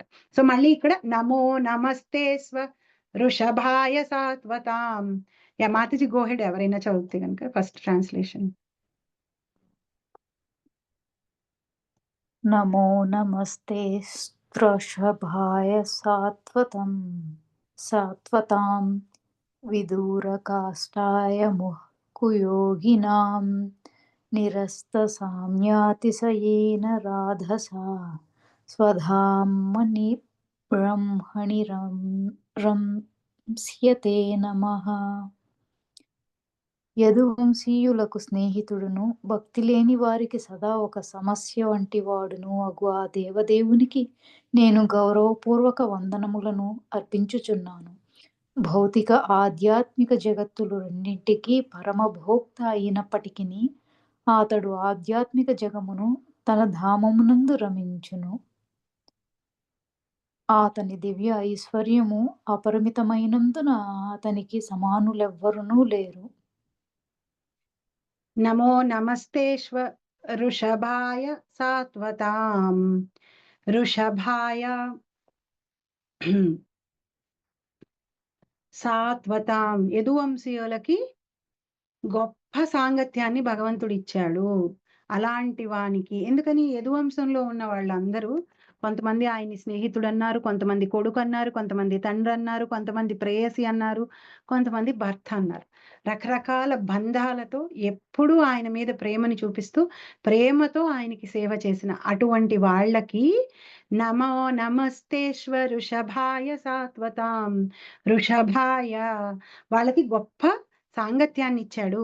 యదువంశీయులకు స్నేహితుడును, భక్తి లేని వారికి సదా ఒక సమస్య వంటి వాడు. విదూర కాష్టాయ ముహఃకు యోగినాం. విదూర కాష్టాయ అంటే భక్తి లేనటువంటి వాళ్ళు ఏవో ప్లాన్లు వేస్తూ ఉంటారు కదా, దీన్ని నాశనం చేయాలి, దాన్ని నాశనం చేయాలని. వాళ్ళకి ముహు కుయోగినాం, వాళ్ళకి ఎప్పుడు ముహుహు అంటే ఎప్పుడు, కుయోగినం వాళ్ళు భక్తులు కాదు, యోగంలో లేరు, భగవంతుడితోటి కనెక్షన్ లో లేనటువంటి వాళ్ళకి నిరస్త సామ్యాతి సేన రాధసాం, వాళ్ళకి ఎప్పుడూ ఒక సమస్య అయి కూర్చున్నాడు. వాళ్ళు ఎప్పుడూ కూడా ఈయన ఉండడం వల్ల వాళ్ళు అనుకున్న విషయాలని వాళ్ళు సాధించలేకపోతున్నారు. సో దేవదేవుడు నేను ఒక సమస్య వంటి వాడు అగు దేవదేవునికి నేను గౌరవపూర్వక వందనములను అర్పించుచున్నాను. భౌతిక ఆధ్యాత్మిక జగత్తులు రెండిటికి పరమభోక్త అయినప్పటికీ అతడు ఆధ్యాత్మిక జగమున తన ధామమునందు రమించును. అతని దివ్య ఐశ్వర్యము అపరిమితమైనందున అతనికి సమానులెవ్వరూ లేరు. నిరస్త సామ్యాతి సేన రాధస ఆయన ఐశ్వర్యానికి సమానులైనటువంటి వాళ్ళు ఎవ్వరూ లేరు. ఎవరు సామ్యాతిశేయేన, ఆయన గొప్పతన అతిశయానికి కానీ ఆయన యొక్క ఐశ్వర్యానికి కానీ సమానంగా ఇంకొకళ్ళని మనం చూపించలేం. అందుకనే దేవకీ వసుదేవులు నువ్వు మాకు పుత్రుడిగా నీలాంటి వాడు నాకు పుత్రుడిగా రావాలి అంటే నాలాంటి ఇంకొకళ్ళు లేరమ్మా, నేనే రావాలి అని చెప్పి ఆయనని తపస్సుతో మెప్పించిన భక్తులందరికీ, ఎవరైతే ఆయన్ని పుత్రుడిగా కోరుకున్నారో వాళ్ళందరికీ పుత్రుడిగా ఆయన జన్మించాడు. కశ్యప ప్రజాపతికి కపిలుడిగా, నాభికి ఋషభదేవుడిగా, యశోద నంద మహారాజులకి కృష్ణుడిగా, దేవకి వసుదేవులకి కృష్ణుడిగా, దశరథ మహారాజు కౌసల్యాదేవికి రాముడిగా ఆయనంతట ఆయనే వచ్చాడనమాట. ఎందుకంటే ఆయనకి సమానమైన వాళ్ళు ఐశ్వర్యంలో కానీ గొప్పతనంలో కానీ ఇంకొకళ్ళు లేరు కాబట్టి, రాధస అంటే రెండిట్లో లేరు కాబట్టి. అలాంటి ఆయన ఎక్కడుంటాడట? స్వధాంని బ్రహ్మని రమ్యస్తే నమః. నేను మళ్ళీ ఆయనకి 3 సార్లు ఈ శ్లోకంలో నమ ఆయనకి నేను తల వంచి నమస్కారం చేస్తున్నాను. స్వధాంని, ఆయన యొక్క స్వధామమైనటువంటి గోలోక బృందావనంలో ఉండేటువంటి ఆ స్వామికి నేను నమస్కారం చేస్తున్నాను.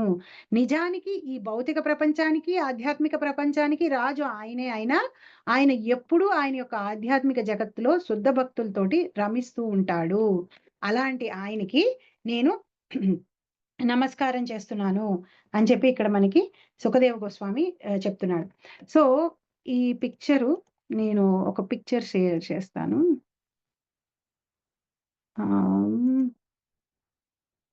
ఇట్లా అయితే షేర్ చేయలేనేమో.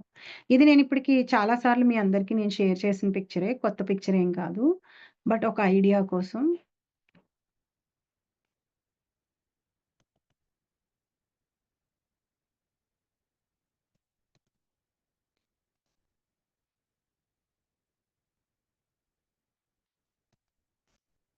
సో ఈ ఈ ఈ రెండు ఇన్ని ఇక్కడ కనిపిస్తున్న అన్ని విశ్వాలకి ఆయనే ప్రభు అయినప్పటికీ ఆధ్యాత్మిక జగత్తులో ఆయన లోకంలో ఆయన ఎప్పుడూ ఉంటాడు. సో ఈ పిక్చర్ నేను తేవడానికి మెయిన్ కారణం ఏంటంటే ఇక్కడ స్పిరిచువల్ స్కై ఉందనుకుంటే ఒక చిన్న పోర్షన్ మాత్రమే మహత్తత్వం చేత కప్పబడి ఉంటుందన్నమాట. ఒక చిన్న పోర్షన్. అదే భౌతిక జగత్తు. అంటే మొత్తం ఆధ్యాత్మిక ఆకాశంలో ఒక చిన్న పోర్షన్ మాత్రమే మహత్తత్వం తోటి కవర్ అయి ఉంటుంది. ఆ చిన్న పోర్షనే నేను ఆ పిక్చర్ దొరుకుతుందేమో అని చూస్తున్నాను.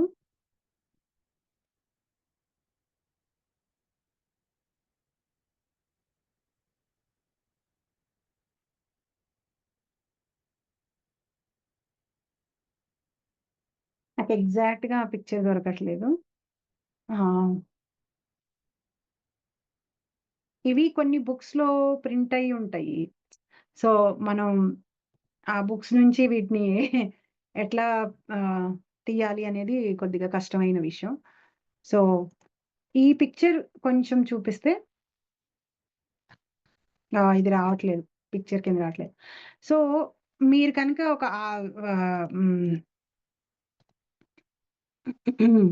స్పిరిచువల్ స్కై ఆకాశాన్ని కనుక మీరు ఊహించుకుంటే, నాకు ఇక్కడ కనిపించట్లేదు కానీ ఇట్లా ఒక స్పిరిచువల్ స్కైని కనుక మీరు ఊహించుకుంటే ఒక చిన్న పోర్షన్ మాత్రమే మెటీరియలిస్టిక్ గా ఉంటుంది. మిగతాదంతా కూడా దివ్యమైందే అన్నమాట. మిగతావన్నీ కూడా దివ్యమైనవి. ఓన్లీ ఒక చిన్న స్మాల్ పోర్షనే మహత్తత్వం అంటే మెటీరియల్ ఎలిమెంట్స్ తోటి కవర్. మహత్తత్వం ఏంటి అంటే మహత్తత్వం అన్ని దాంట్లో ఉంటాయి. క్రియేషన్ కి ముందర అన్ని దాంట్లో ఉంటాయి. మెటీరియల్ థింగ్స్ అన్ని దాంట్లో ఉంటే దాని మీదకి కారణ సముద్రంలో పడుకున్నటువంటి మహావిష్ణువు ఒక చూపు వేయంగానే ఈ విశ్వాలన్నీ తయారవుతాయి అన్నమాట. ఆ విశ్వాలన్నీ తయారవడానికి కావాల్సిన సామాగ్రి అంతా కూడా ఆ మహత్తత్వంలో ఉంటుంది. అంటే అన్మానిఫెస్టెడ్ స్టేజ్ ని మహత్తత్వం అంటారు. అంటే ఈ విశ్వాలకి క్రియేషన్ అవ్వక ముందర ఉన్న స్థితిని, అంటే అవి విశ్వాల్లోకి రాకక ముందర ఉండేటి మనకి కనిపించని ఆ స్థితిలో ఉన్నప్పుడు దాన్ని మహత్తత్వం. ఆ మహత్తత్వం మీద మహావిష్ణువు చూపు వేయంగానే మహావిష్ణువులో ఉన్నటువంటి ఆత్మలన్నీ కూడా ఆ మహత్తత్వంలో ఉన్న భౌతికమైన విషయాలు ఏవైతే ఉన్నాయో ఆ భూమి, ఆకాశం, నీరు, వాటితోటి రకరకాల శరీరాలని తయారు చేసి కొన్ని లక్షల కోట్ల విశ్వాలను తయారు చేసి ప్రతి విశ్వంలో 14 లోకాలు ఉంటాయి. ఆ 14 లోకంలో ఉన్న జీవులందరూ సృష్టి జరుగుతుంది అన్నమాట.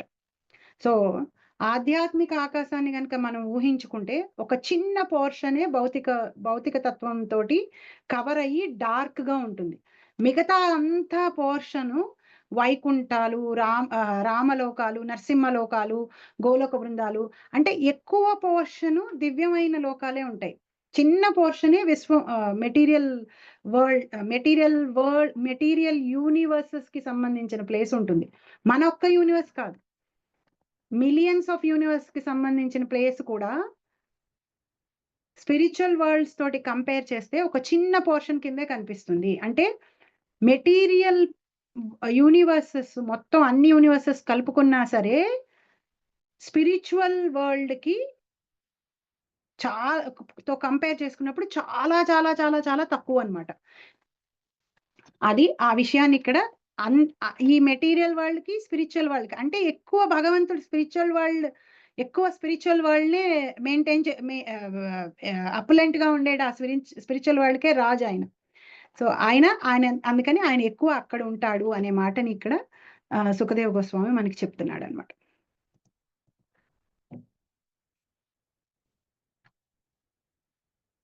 నేను ఆ పిక్చర్ దొరుకుతుందేమో అని చూస్తున్నాను, అప్పుడు కొంచెం ఈజీగా అర్థం అవుతుంది అని.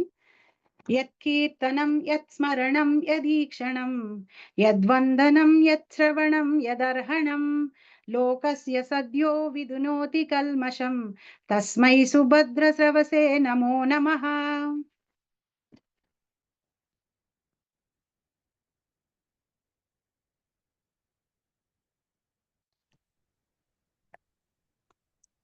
యత్కీర్తనం యత్స్మరణం యదీక్షణం యద్వందనం యశ్రవణం యదర్హణం లోకస్య సద్యో విధునోతి కల్మషం తస్మై సుభద్రశ్రవసే నమో నమః. యవ్వాని కీర్తనము, స్మరణము, దర్శనము, వందనము, శ్రవణము, అర్చనము కర్త యొక్క సమస్త పాప ఫలములను ఒక్కమారుగా ప్రక్షాళించి వేయును. అట్టి సర్వమంగళకరుడగు శ్రీకృష్ణ భగవానునకు గౌరవపూర్వక వందనములను అర్పించుచున్నాను. ఇప్పుడు యత్కీర్తనం, ఎవరిని కీర్తిస్తే, ఎవరి గురించి మనం పొగుడుతూ మాట్లాడితే, భక్తుడు పొగిడిన సహస్రనామాలని, ప్రేయర్స్ ని చదివితే, ఎవరిని కీర్తిస్తే, యత్ స్మరణం, ఎవరిని తలుచుకుంటూ ఉంటే, యదీక్షణం, ఎవరి గురించి వింటూ ఉంటే, ఈ క్షణం అంటే వినడం, మనం ఆడియన్స్ అవ్వడం అన్నమాట. యదీక్షణం, ఎవరి గురించి వింటే, యద్వందనం, ఎవరికి మనం ప్రేయర్స్ ని ఆఫర్ చేసి నమస్కారాలు చేస్తే, యత్ శ్రవణం, ఎవరి గురించి మనం మళ్ళీ వినడం అన్నమాట. ఈ క్షణం, ఒక్క నిమిషం, దర్శనం, సారీ, ఈ క్షణం అంటే ఎవరిని దర్శనం చేసుకుంటే, ఎవరిని చూస్తే, యత్ కీర్తనం, ఎవరి గురించి మనం పొగిడితే, యత్ స్మరణం, ఎవరిని గుర్తు చేసుకుంటే, యద్ ఈక్షణం ఎవరిని చూస్తే, యద్ వందనం ఎవరికి నమస్కారం చేస్తే, యద్ శ్రవణం ఎవరి గురించి వింటే, యద్ అర్హణం ఎవరిని అర్చిస్తే, లోకస్య సధయో లోకంలో ఉన్న జనులందరికీ సధయో ఎల్లప్పుడూ శీఘ్రమే వెంటనే జరిగిపోతుంది అనమాట. విధునోతి కల్మషం వాళ్ళ వాళ్ళ కల్మషాలన్నీ పాపాలన్నీ విధునోతి పూర్తిగా క్లీన్ అయిపోతాయి. పాపాలన్నీ క్లీన్ అయిపోవడం అంటే ఏంటి? మన కష్టాలు తీరిపోవడం, మన మనసుని బాధ పెట్టే విషయాలు మన మనసు బాధపడకుండా ఉండడం. ఇప్పుడు నేను ఈ వర్డ్ చెప్పినప్పుడు మన మనసు బాధపడకుండా ఉండడం అనే విషయం చెప్పినప్పుడు అది ఎలా అంటే అది కష్టాలు పోతూనే జరగాలని లేదు. శుద్ధ భక్తులకి చుట్టూ కష్టాలున్నా కానీ అవి వాళ్ళ మనసు వరకు వచ్చి వాళ్ళని ఏ విధంగా ఇబ్బంది పెట్టవన్నమాట. వాళ్ళకి ఆ బాధే తెలీదు. ఇప్పుడు నాకు నాకు ఎవరో ఒక సినిమా యాక్టర్ ఎక్కడైనా చనిపోయారనుకోండి, నాకు అసలు వాళ్ళెవరో కూడా తెలీదు. నేను వాళ్ళ మూవీసే చూడలేదు. వాళ్ళ గురించి నాకు తెలియలేదంటే, పలానా వాళ్ళు చనిపోయారు అంటే నేను ఒక అయ్యోతో ఆపేస్తాను. నేను బాధపడను. అదే నాకు బాగా ఫేవరేటు, నాకు బాగా నేను బాగా అటాచ్డ్ వాళ్ళతోటి. అలాంటి వాళ్ళకేమన్నా అయింది అంటే ఒక 2, 3 డేస్ నేను బాధపడుతూ ఉంటాను. సో, ఇప్పుడు ఈ చనిపోవటం అనేది అందరికీ బాధనివ్వలేదు. ఇద్దరు వ్యక్తులుంటే ఒకళ్ళకి బాధని బాగా కలిగించింది. ఒకళ్ళకి ఏమాత్రం బాధనివ్వలేదు. ఎందుకని అంటే వాళ్ళ యొక్క అటాచ్‌మెంట్‌ని బట్టి. వీళ్ళకి అటాచ్‌మెంట్ ఎక్కువగా ఉంది కాబట్టి వీళ్ళకి బాధ ఎక్కువగా ఉంది. అటాచ్‌మెంట్ ఎక్కువగా ఎక్కువ సెన్సిటివ్‌గా ఉండే వాళ్ళకి చిన్న విషయాలు కూడా బాధ పెట్టేస్తాయి. అటాచ్‌మెంట్ లేకుండా కొంచెం గట్టిగా ఉండి విషయాన్ని తెలుసుకొని అర్థం చేసుకున్న వాళ్ళకి పెద్ద విషయాలు కూడా బాధ పెట్టవు. సో, అక్కడ మనసు బాధపడకుండా ఉంటుంది. బాధ అనేది వాళ్ళకి జీవితంలో లేదు అంటే అర్థం వాళ్ళకి కష్టాలేమీ లేవని కాదు. వాళ్ళని భగవంతుడు అంత స్ట్రాంగ్‌గా చేసేస్తాడన్నమాట. వాళ్ళు ఎలాంటి విషయాలనైనా తట్టుకునేటట్టు, అవి వాళ్ళని ఎఫెక్ట్ చేయకుండా వాళ్ళు హ్యాపీగా ఉండేటట్టు, వాళ్ళు బ్యాలెన్స్‌డ్‌గా ఉండేటట్టు కూడా చేస్తాడు. వాళ్ళకి ఆ ఇమ్యూనిటీని ఇచ్చేస్తాడు. విషయాల పట్ల ఇమ్యూనిటీని ఇచ్చేస్తాడు. సో, వాళ్ళు శుద్ధ భక్తులైనటువంటి వాళ్ళు వాళ్ళింట్లోనే చావున్నా సరే వాళ్ళని అది అంతగా డిస్టర్బ్ చేయదు. ఎందుకని వాళ్ళకి పూర్తి జ్ఞానం ఉంటుంది. ఓకే. చనిపోయాడు. ఇంకో చోట ఎక్కడో పుడతాడు. ఇంకొక శరీరం తీసుకొని ఉంటాడు. ఈ శరీరంలో ఇబ్బంది పడుతున్నాడులే అని వాళ్ళు జ్ఞానంతో ఉంటారు కాబట్టి వాళ్ళని అది అంతగా ఇబ్బంది పెట్టదనమాట. వాళ్ళు తొనకరు. ఎందుకంటే పూర్తి జ్ఞానంతో ఉంటారు. ఆ జ్ఞానాన్ని వాళ్ళకిచ్చి, ఆ జ్ఞానాన్ని వాళ్ళు ఉపయోగించుకునేటట్టు అవసరమైనప్పుడు వాళ్ళు బాధపడకుండా ఉండగలిగేటట్టు చేస్తాడు.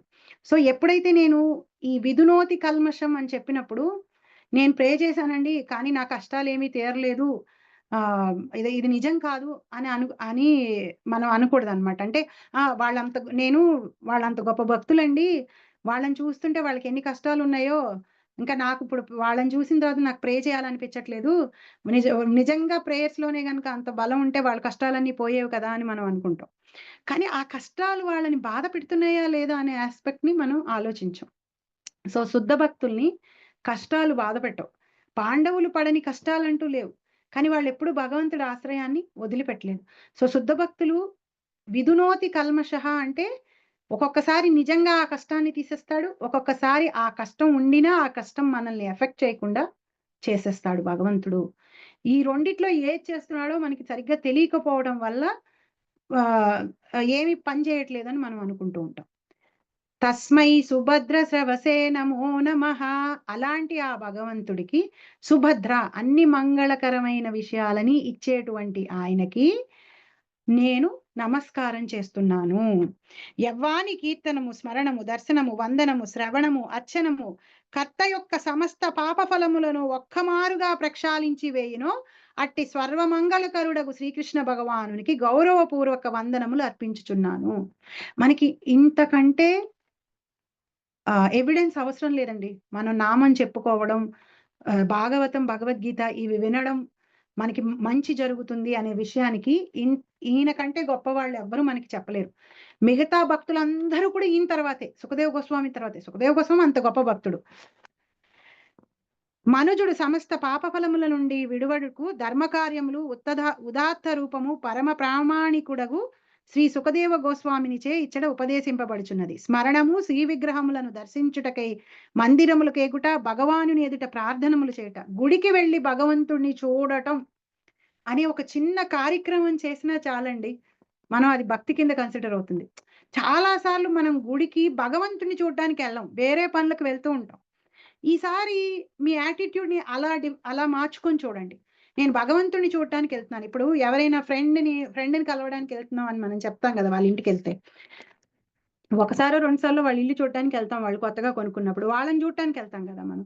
సో అట్లా మనం ప్రతిసారి మీరు గుడికి వెళ్ళేటప్పుడు ఆ భావంతో వెళ్ళండి. నేను భగవంతుని చూడటానికి వెళ్తున్నాను, భగవంతుని కలిసి రావడానికి వెళ్తున్నాను, భగవంతుడితో మాట్లాడడానికి వెళ్తున్నాను అని గుడికి వెళ్తే, మీరు ఇంట్లో గుడికి తయారవడానికి మొదలు పెట్టినప్పటి నుంచి అక్కడికి వెళ్ళి దర్శనం చేసుకుని ఆయనకి నమస్కారం చేసి తిరిగి వచ్చేంత వరకు మొత్తం భక్తి అయిపోతుంది. ఆ గుడికి వెళ్ళినంతసేపు నా ఫోకస్ భగవంతుడి మీదే పెట్టుకుంటాను, భక్తితో ఉంటాను, సత్వగుణంలో ఉంటాను, ఎటువంటి చెడు ఆలోచనలు చేయను, ఎటువంటి చెడు పనులు చేయను ఇక్కడ నేను అని ఆ భావంతో మనం వెళ్తున్న కొద్దీ మనం ప్యూరిఫై అయిపోతూ ఉంటాం అన్నమాట. శ్రీ విగ్రహాలను దర్శించుటకై మందిరములకేగుట, భగవానుని ఎదుట ప్రార్థనములు చేయట, శ్రీమద్ భాగవతం లేదా భగవద్గీత యందు తెలుపబడిన భగవద్గుణ గానమును శ్రవణము చేయట వంటి పలు విధానముల ద్వారా కీర్తనము కావించవచ్చును. కీర్తన ఎలా చేయొచ్చు? భగవద్గీత చదవడం, భాగవతం చదవడం, ప్రతిరోజు ఇవన్నీ చదవడం ద్వారా కూడా కీర్తన అవుతుంది అనమాట. సో ఇవన్నీ ఏం చేస్తాయి? సమస్త పాప ఫలాలని తీసేసి మంగళకరంగా మన జీవితాన్ని మార్చేస్తూ ఉంటాయి. మనం ఎంత శ్రద్ధతో, ఎంత భక్తితో, ఎంతలా చేస్తామో అంత మనకి రిజల్ట్ కనిపిస్తూ ఉంటుంది. బట్ ఇవి కూడా మన ఇష్టం వచ్చినట్లు మనం చేయకూడదు. చాలా మటుకు ఈ రోజుల్లో పూజలు, నోములు, వ్రతాలు, ఉపవాసాలు కూడా శాస్త్రంలో చెప్పనివి చేస్తున్నారు చాలా మంది. శాస్త్రంలో చెప్పినటువంటి ఏకాదశి వ్రతాన్ని ఎవరు చేయట్లేదు. 2 ఏకాదశులు అసలు ఆ రోజు తినకూడని కూడా తింటున్నారేమో, అసలు మనకు తెలియక అవి 2 చేయట్లేదు చాలా మంది. ఏకాదశి నెలలో వచ్చే 2 ఏకాదశిలు ఉపవాసం చేయాలని మనకి శాస్త్రం చెప్తోంది. శాస్త్రంలో చెప్పినట్టుగా అంటే ఒక పరంపరాగతంగా ఆ గురువులు ఇన్నిసార్లు నువ్వు జపం చెయ్యి, ఈ మంగళారతి ఇలా చెయ్యి, ఈ పుస్తకం తర్వాత ఈ పుస్తకం చదువు, డైరెక్ట్ గా ఈ పుస్తకం చదువుకు అని మనకు ఒక డైరెక్షన్ ఆచార్యులు, గురువులు ఇచ్చి ఉంటారు. అది ఫాలో అయ్యి మనం చేస్తే మనం తప్పులు చేయకుండా ఉంటాం. లేకపోతే ఎలాంటి స్థితికి వెళ్తారంటే, వితండవాదం చేసినట్టు, గుడికి వెళ్తే పాపాలు పోతాయి కాబట్టి నేను వెళ్ళి బయట ఒకళ్ళని చంపేసి గుళ్ళోకి వెళ్ళి బోల్డ్ డొనేషన్ చేసేసి వచ్చేస్తాను, నా పాపాలన్నీ పోతాయి అని కనుక మనం చేసామంటే పాపం పోదు. అది ఏమవుతుందంటే నామాభాస అవుతుంది, అఫెన్స్ అవుతుంది నామం పట్ల. అంటే ఇప్పుడు గుడికి రండి పాపాలు పోతాయి, నామం చెప్పుకోండి పాపాలు పోతాయి అని అంటే, ఓహో ఇదేదో క్లీనింగ్ మెకానిజం లాగా ఉందే, నేను వెళ్ళి పాపాలు చేసేసి వచ్చి జపం చేసుకుంటాను, నా పాపం పోతుంది అంటే, అలా తెలిసి చేస్తే పోదు పాపం. ఎందుకంటే చేయడానికి ముందరే మనం ఏమంటున్నాం, జపం చేసుకుని క్లీన్ చేసుకుంటానని చేస్తున్నాం. సో అట్లా కాదు, తెలిసి తెలియక పూర్వజన్మల్లో మనం ఆల్రెడీ చేసేసి ఉన్న పాపాలు, వాటిని ఇప్పుడు మనం తగ్గించుకోవడం కోసం నామ జపాన్ని మనం ఎంత శ్రద్ధగా, ఎంత ఎక్కువగా చేస్తూ ఉంటే ఆ నామ జపం మనల్ని అంత రక్షిస్తూ ఉంటుంది. లోకస్య సదయో విధునోతి కల్మషం, వెంటనే కల్మషాలన్నిటినీ కడిగేస్తుంది. తస్మై సుభద్ర, అటువంటి ఆయనకి సుభద్ర శ్రవసే, అన్ని మంగళకరమైన విషయాలు జరిగేటట్టుగా ఆయన మనల్ని అనుగ్రహిస్తాడు. అలాంటి ఆయనకి నేను నమస్కారం చేస్తున్నాను అని చెప్పి ఇక్కడ సుఖదేవ గోస్వామి చెప్తున్నాడు. సుఖదేవ గోస్వామి కంటే అథారిటేటివ్ ప్రామాణం ఇంకోటి లేదు. ఆయన చెప్పిన మాటలు మనం కళ్ళు మూసుకొని తీసేసుకోవచ్చు. విచక్షణాయ చరణోపసాధనాత్ సంఘం యుధ్యస్యో భయతోంతరాత్మనః విందంతి హి బ్రహ్మ గతిం గతక్లమాస్ తస్మై సుభద్ర సవసే నమో నమః. విచక్షణాయ చరణోపసాదనాత్ సంగం యుదస్యో భయతోంతరాత్మనః విందంతి హి బ్రహ్మగతిం గతక్లమాస్త అస్మై సుభద్రస్రవసే నమో నమః. సర్వమంగళకరుడగు శ్రీకృష్ణ భగవానునకు మరల మరల నేను వందనములను అర్పించుచున్నాను. బుద్ధిమంతులగు వారు కేవలము అతని చరణ కమలములకు శరణుజొచ్చుట ద్వారా వర్తమాన భవిష్యత్ స్థితుల సమస్త సంగము నుండి ముక్తిని బడపి ఆధ్యాత్మిక అస్తిత్వము వైపునకు క్లేశరహితముగా పురోగమింతురు. ఎంత బ్యూటిఫుల్ గా ఉంటాయంటే ఈ 15, 16, 17 తస్మై సుభద్ర శ్రవసే నమో నమః, సర్వమంగళకరమైనటువంటి ఆ స్వామికి నా నమస్సు అని 3 శ్లోకాల్లో చెప్తాడు. ఇది చదువుతున్నప్పుడు అంతా నాకు ఈ వారం అంతా ఇలా నాకు కూడా అనాలనిపించింది భగవంతుడిని. ఆల్ ఆస్పీషియస్ భగవంతుడు తస్మై సుభద్ర శ్రవసే నమో నమః, ఇలా సింపుల్ లైన్స్ ని మనం ఈ ప్రేయర్స్ లోంచి పట్టుకొని మనం వాటిని భగవంతుడి దగ్గరికి వెళ్ళి చెప్పచ్చు. ఎంత చక్కగా, ఎంత స్వీట్ గా ఆ సర్వమంగళాల్ని ఇచ్చేటువంటి మంగళకరమైనటువంటి శ్రీకృష్ణ నీకు నా నమస్కారం, ఇట్లా సింపుల్ వర్డ్స్ లో మనం ఈ శ్లోకం యొక్క మీనింగ్ ని పట్టుకొని దేవుడి దగ్గరికి వెళ్ళినప్పుడు చక్కగా చెప్పుకోవచ్చు. సో ఇక్కడ ఏమంటున్నాడు, సర్వమంగళకరుడు శ్రీకృష్ణ భగవానునకు మరల నేను వందనములు అర్పించుచున్నాను. బుద్ధిమంతులకు వారు కేవలము అతని చరణ కమలములకు శరణుజొచ్చుట ద్వారా వర్తమాన భవిష్యత్ స్థితులు సమస్త సంఘము నుండి ముక్తిని బడిసి. ఎవరు ఆయన శరణాలని, ఆయన కాళ్ళను పట్టుకుంటారు? బుద్ధిమంతులైన వాళ్ళే ఆయన కాళ్ళను పట్టుకుంటారు. నిజంగా బుద్ధి లేనటువంటి వాళ్ళమే లౌకికంగా ఉండే ఎన్నో విషయాల కాళ్ళని పట్టుకుంటుంటాం. మన డబ్బుని, మన ఇంటెలిజెన్స్ ని, మన శక్తిని, మన నెట్వర్క్ ని, ఏమిటో రకరకాలుగా మనం ఎంతలా డిస్ట్రాక్ట్ అయిపోతాము అంటే, ఎవరైనా ఒకళ్ళు మనల్ని పార్టీకి పిలిచి ఆ టైంలోనే మనకి ఏదైనా ఒక భజన కార్యక్రమం ఏదైనా చేయాల్సింది ఉంటే మన మనసంతా ఆ పార్టీలోనే ఉంటుంది. అక్కడికి వెళ్ళకపోతే ఇప్పుడు వాళ్ళు రేపు నాతో మాట్లాడరేమో, నేను అక్కడికి వెళ్ళి అక్కడ విషయాలు తెలుసుకోకపోతే ఫ్రెండ్స్ ని కలుసుకోలేనేమో, లేకపోతే నేను ఇంకెప్పటికీ వాళ్ళని చూడలేనేమో, మిస్ అయిపోతానేమో ఆ ఫన్ ని, ఆ ఎంజాయ్మెంట్ ని అంతా. సో ఇది పక్కన పెడదాంలే, దీనికి వేరే ఆల్టర్నేటివ్ వెతుక్కుందాంలే అని మన మనసు మనల్ని డిస్ట్రాక్ట్ చేసేస్తూ ఉంటుంది.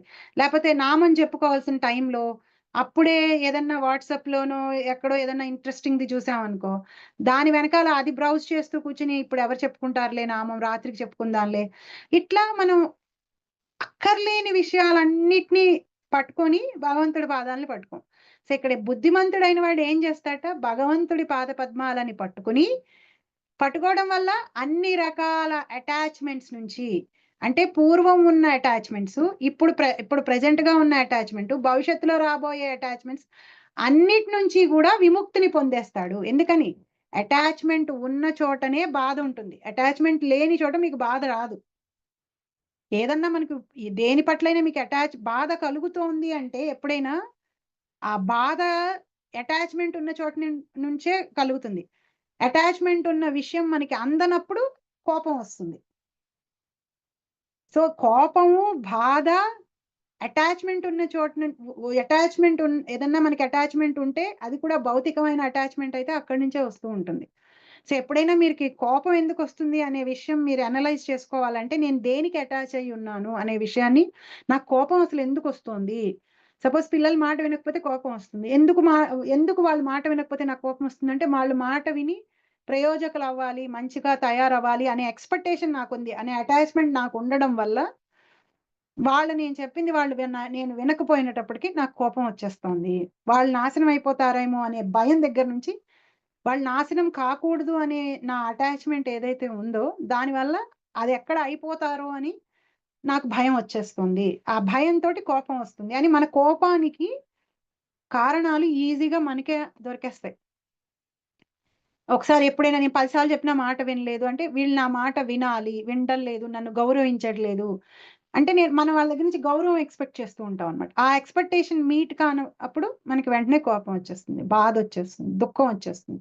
సో అటాచ్మెంట్స్ ఇప్పుడు ఎప్పుడైతే ఈ అటాచ్మెంట్స్ అన్ని పోతాయో, ప్రెసెంట్ లో ఉన్న అటాచ్మెంట్స్, ఫ్యూచర్ లో ఉన్న అటాచ్మెంట్స్ పోయి డిటాచ్డ్ గా ఉంటూ ఉంటారో, సో వాళ్ళకి భగవంతుడి పట్లకి ఆకర్షణ పెరుగుతూ ఉంటుంది. అన్యాభిలాషిత శూన్యం, వేరే వేటి పట్లైనా అటాచ్మెంట్ ఉంటే భగవంతుడి వైపుకి అటాచ్మెంట్ రాదు. సో ఈ అటాచ్మెంట్స్ అన్నిటి నుంచి దూరం అయ్యి వీళ్ళు ఆధ్యాత్మిక జగత్తు వైపుకి వెళ్తూ ఉంటారు. ఎప్పుడైతే భౌతికమైన జగత్తు నుంచి దూరం అవుతూ ఉంటారో వాళ్ళేమి వెళ్ళిపోయి బావిలో పడిపోరు, బాధల్లో దుఃఖాల్లో పడిపోరు, ఆధ్యాత్మిక జగత్తు వైపుకి వెళ్తూ ఉంటారు. ఆధ్యాత్మిక జగత్తు వైపుకి వెళ్తున్న కొద్దీ వాళ్ళ నిజ స్థానానికి వెళ్తున్నారు. వాళ్ళెవరో అక్కడికి వెళ్తున్నారు కాబట్టి మనం ఎవరో మన ఇంట్లో మనకుంటే ఎట్లా హ్యాపీగా ఫీల్ అవుతామో అట్లా మనం భగవంతుడికి దగ్గర అవుతున్న కొద్దీ మనం ఆ హ్యాపీనెస్ ని టేస్ట్ చేస్తూ ఉంటాం అన్నమాట. 17th శ్లోక. బుద్ధిమంతులైనటువంటి వాళ్ళు ఆ భగవంతుడి పాద పద్మాలను పట్టుకొని భవిష్యత్తు ఇప్పుడులో ఉన్న అటాచ్మెంట్స్ అన్నిటి నుంచి దూరం అయ్యి ఆధ్యాత్మికానికి దగ్గరికి వెళ్తారు అని చెప్పాడు. అంటే మన అటాచ్మెంట్స్ నుంచి మనం దూరం అవ్వాలి అంటే మన నామ జపం గట్టిగా చేసుకోవాలి, భగవంతుడికి అటాచ్ అవ్వాలి, భగవంతుడి పాదాలని పట్టుకోవాలి. పట్టుకున్నప్పుడే మనం మన అటాచ్మెంట్స్ కి దూరం అవుతాం. మనందరం చాలాసార్లు అనుకుంటూ ఉంటాం, ఈ విషయం పట్ల నాకు చాలా అటాచ్మెంట్ ఉంది, ఇది నేను పోగొట్టుకోవాలని ప్రయత్నం చేస్తున్నాను కానీ అవడం లేదు అని మన ప్రయత్నం మనం చేసేస్తూ ఉంటాం. మనం ఒక్కసారి భగవంతుడికి పాదాలని పట్టుకున్నామంటే మనం ఆ విషయం నుంచి ఎలా డిటాచ్ అవ్వాలి అనేది కూడా మనకి ఆ భగవంతుడే ఐడియాస్ ఇచ్చేస్తూ ఉంటాడు అనమాట. లోపల నుంచి అసలు మనకి ఆ విషయం పట్ల ఆసక్తే పోయేటట్టుగా చేసేస్తాడు, కంప్లీట్ గా రూట్ నుంచి తీసేస్తాడు భగవంతుడు.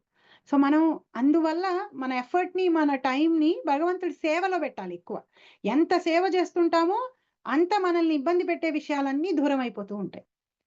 తపస్వినో దాన పరాయసస్వినో మనస్వినో మంత్రవిద సుమంగళ క్షేమం న విందంతి వినాయ దర్పణం తస్మై సుభద్ర సవసే నమో నమః.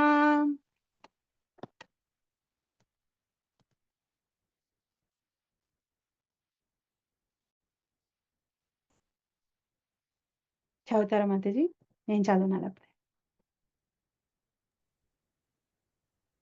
తపస్వినో దానపరః యశస్వినో మనస్వినో మంద్రవిదః సుమంగళాః క్షేమం న విందంతి వినాయ దర్పణం తస్మై సుభద్రశ్రవసే నమః.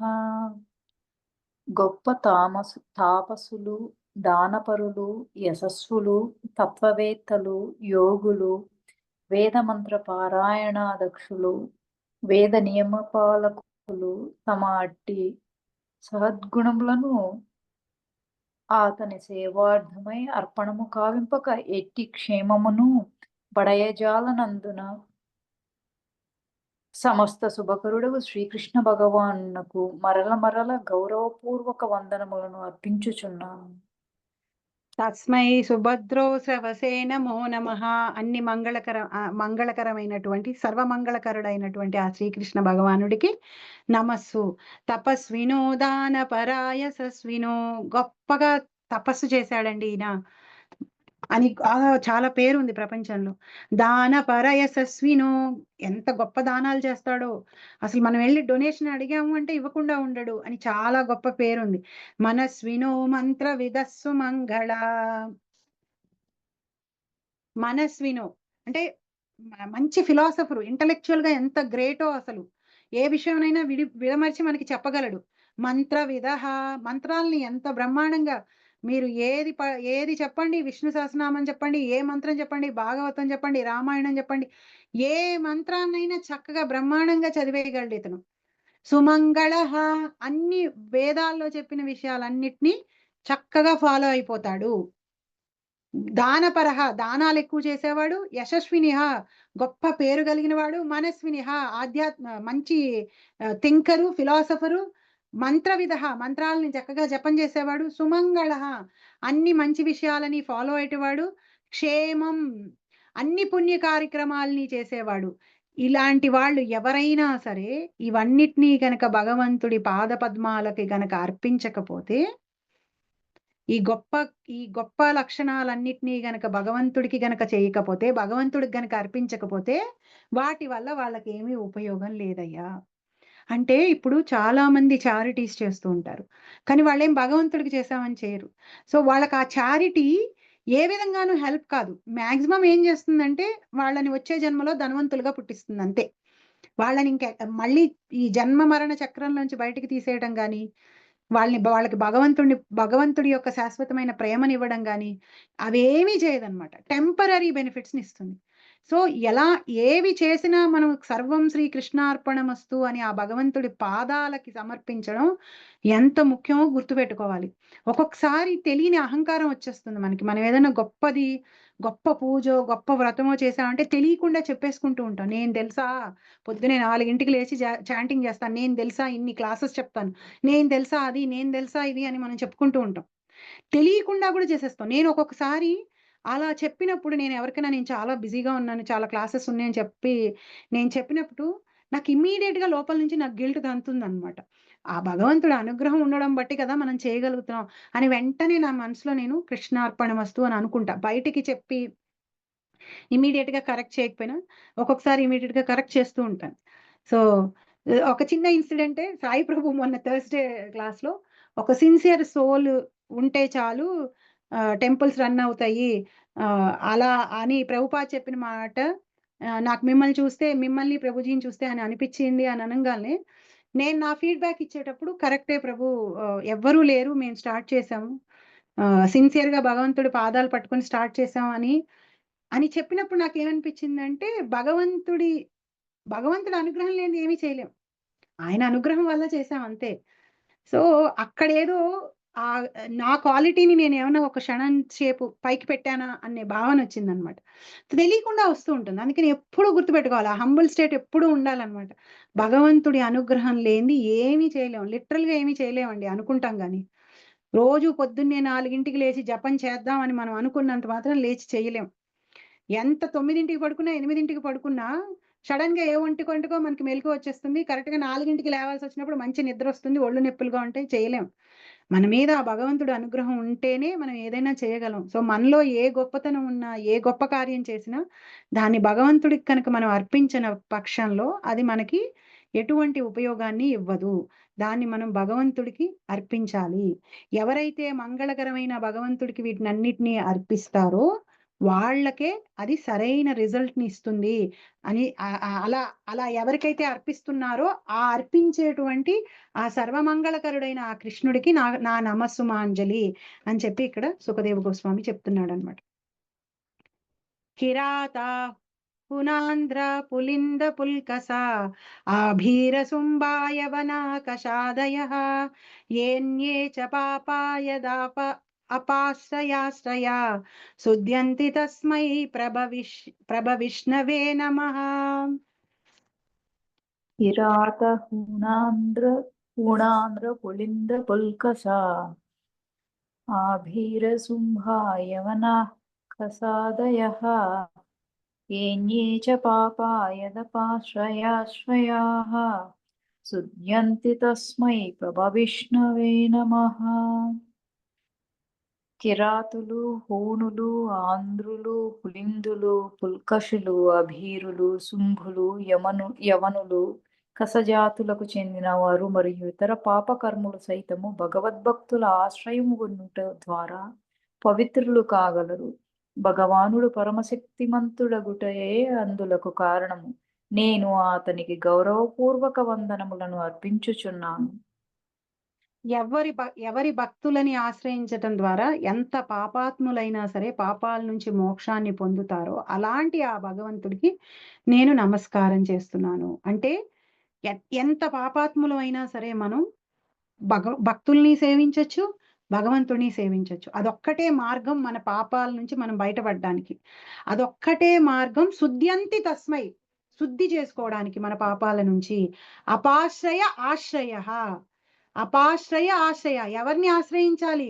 భగవంతుడి దేవాది దేవుడైనటువంటి ఆ శ్రీకృష్ణుడి సర్వమంగళకరుడైనటువంటి ఆ శ్రీకృష్ణుడి భక్తుల పాదాలని ఆశ్రయించి వారికి సేవ చేయడం వల్ల ఎలాంటి పాపాలు చేసినా సరే ఆ పాపాల నుంచి మనం విముక్తిని పొందొచ్చు.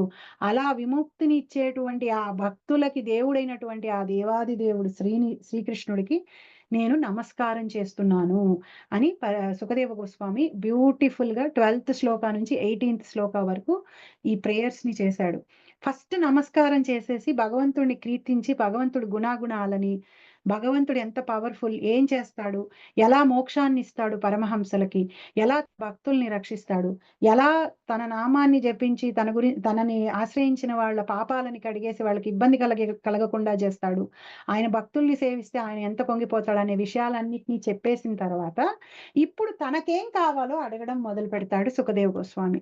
నాకు ఇది ఇవ్వు తండ్రి అని. ఇప్పుడు నువ్వు గనక నా యు- నా నా నేను నా నా పట్ల ప్లీజ్ అయి ఉంటే, నేను చేసిన పనులకి నువ్వు గనక నన్ను నేను ఇప్పటి వరకు నా లైఫ్ లో నేను ఉంటున్న తీరుకి నేనుకి గనక నువ్వు ప్లీజ్ అయి ఉంటే, నాకు ఇది చెయ్యి తండ్రి, నీకు ఇష్టమైతే నాకు ఇది చెయ్యి అని చెప్పి తర్వాత శ్లోకాలలో సుఖదేవ గోస్వామి భగవంతుణ్ణి అడిగి తర్వాత పరీక్షిత్ మహారాజుకి చెప్పడం మొదలు పెడతాడు. ఇవి చాలా బ్యూటిఫుల్ ప్రేయర్స్. సో నేను అందుకని వీటిని ఎక్స్ప్లెయిన్ చేశాను. ఇక్కడ కాపీ తర్వాత శ్లోకం నుంచి నెక్స్ట్ వీక్ తోటి 4th చాప్టర్ కూడా మనం కంప్లీట్ చేసేస్తాం మాతాజీస్ అండ్ ప్రభుజీస్. ఎవరికైనా ఏమైనా క్వశ్చన్స్ కానీ కామెంట్స్ కానీ?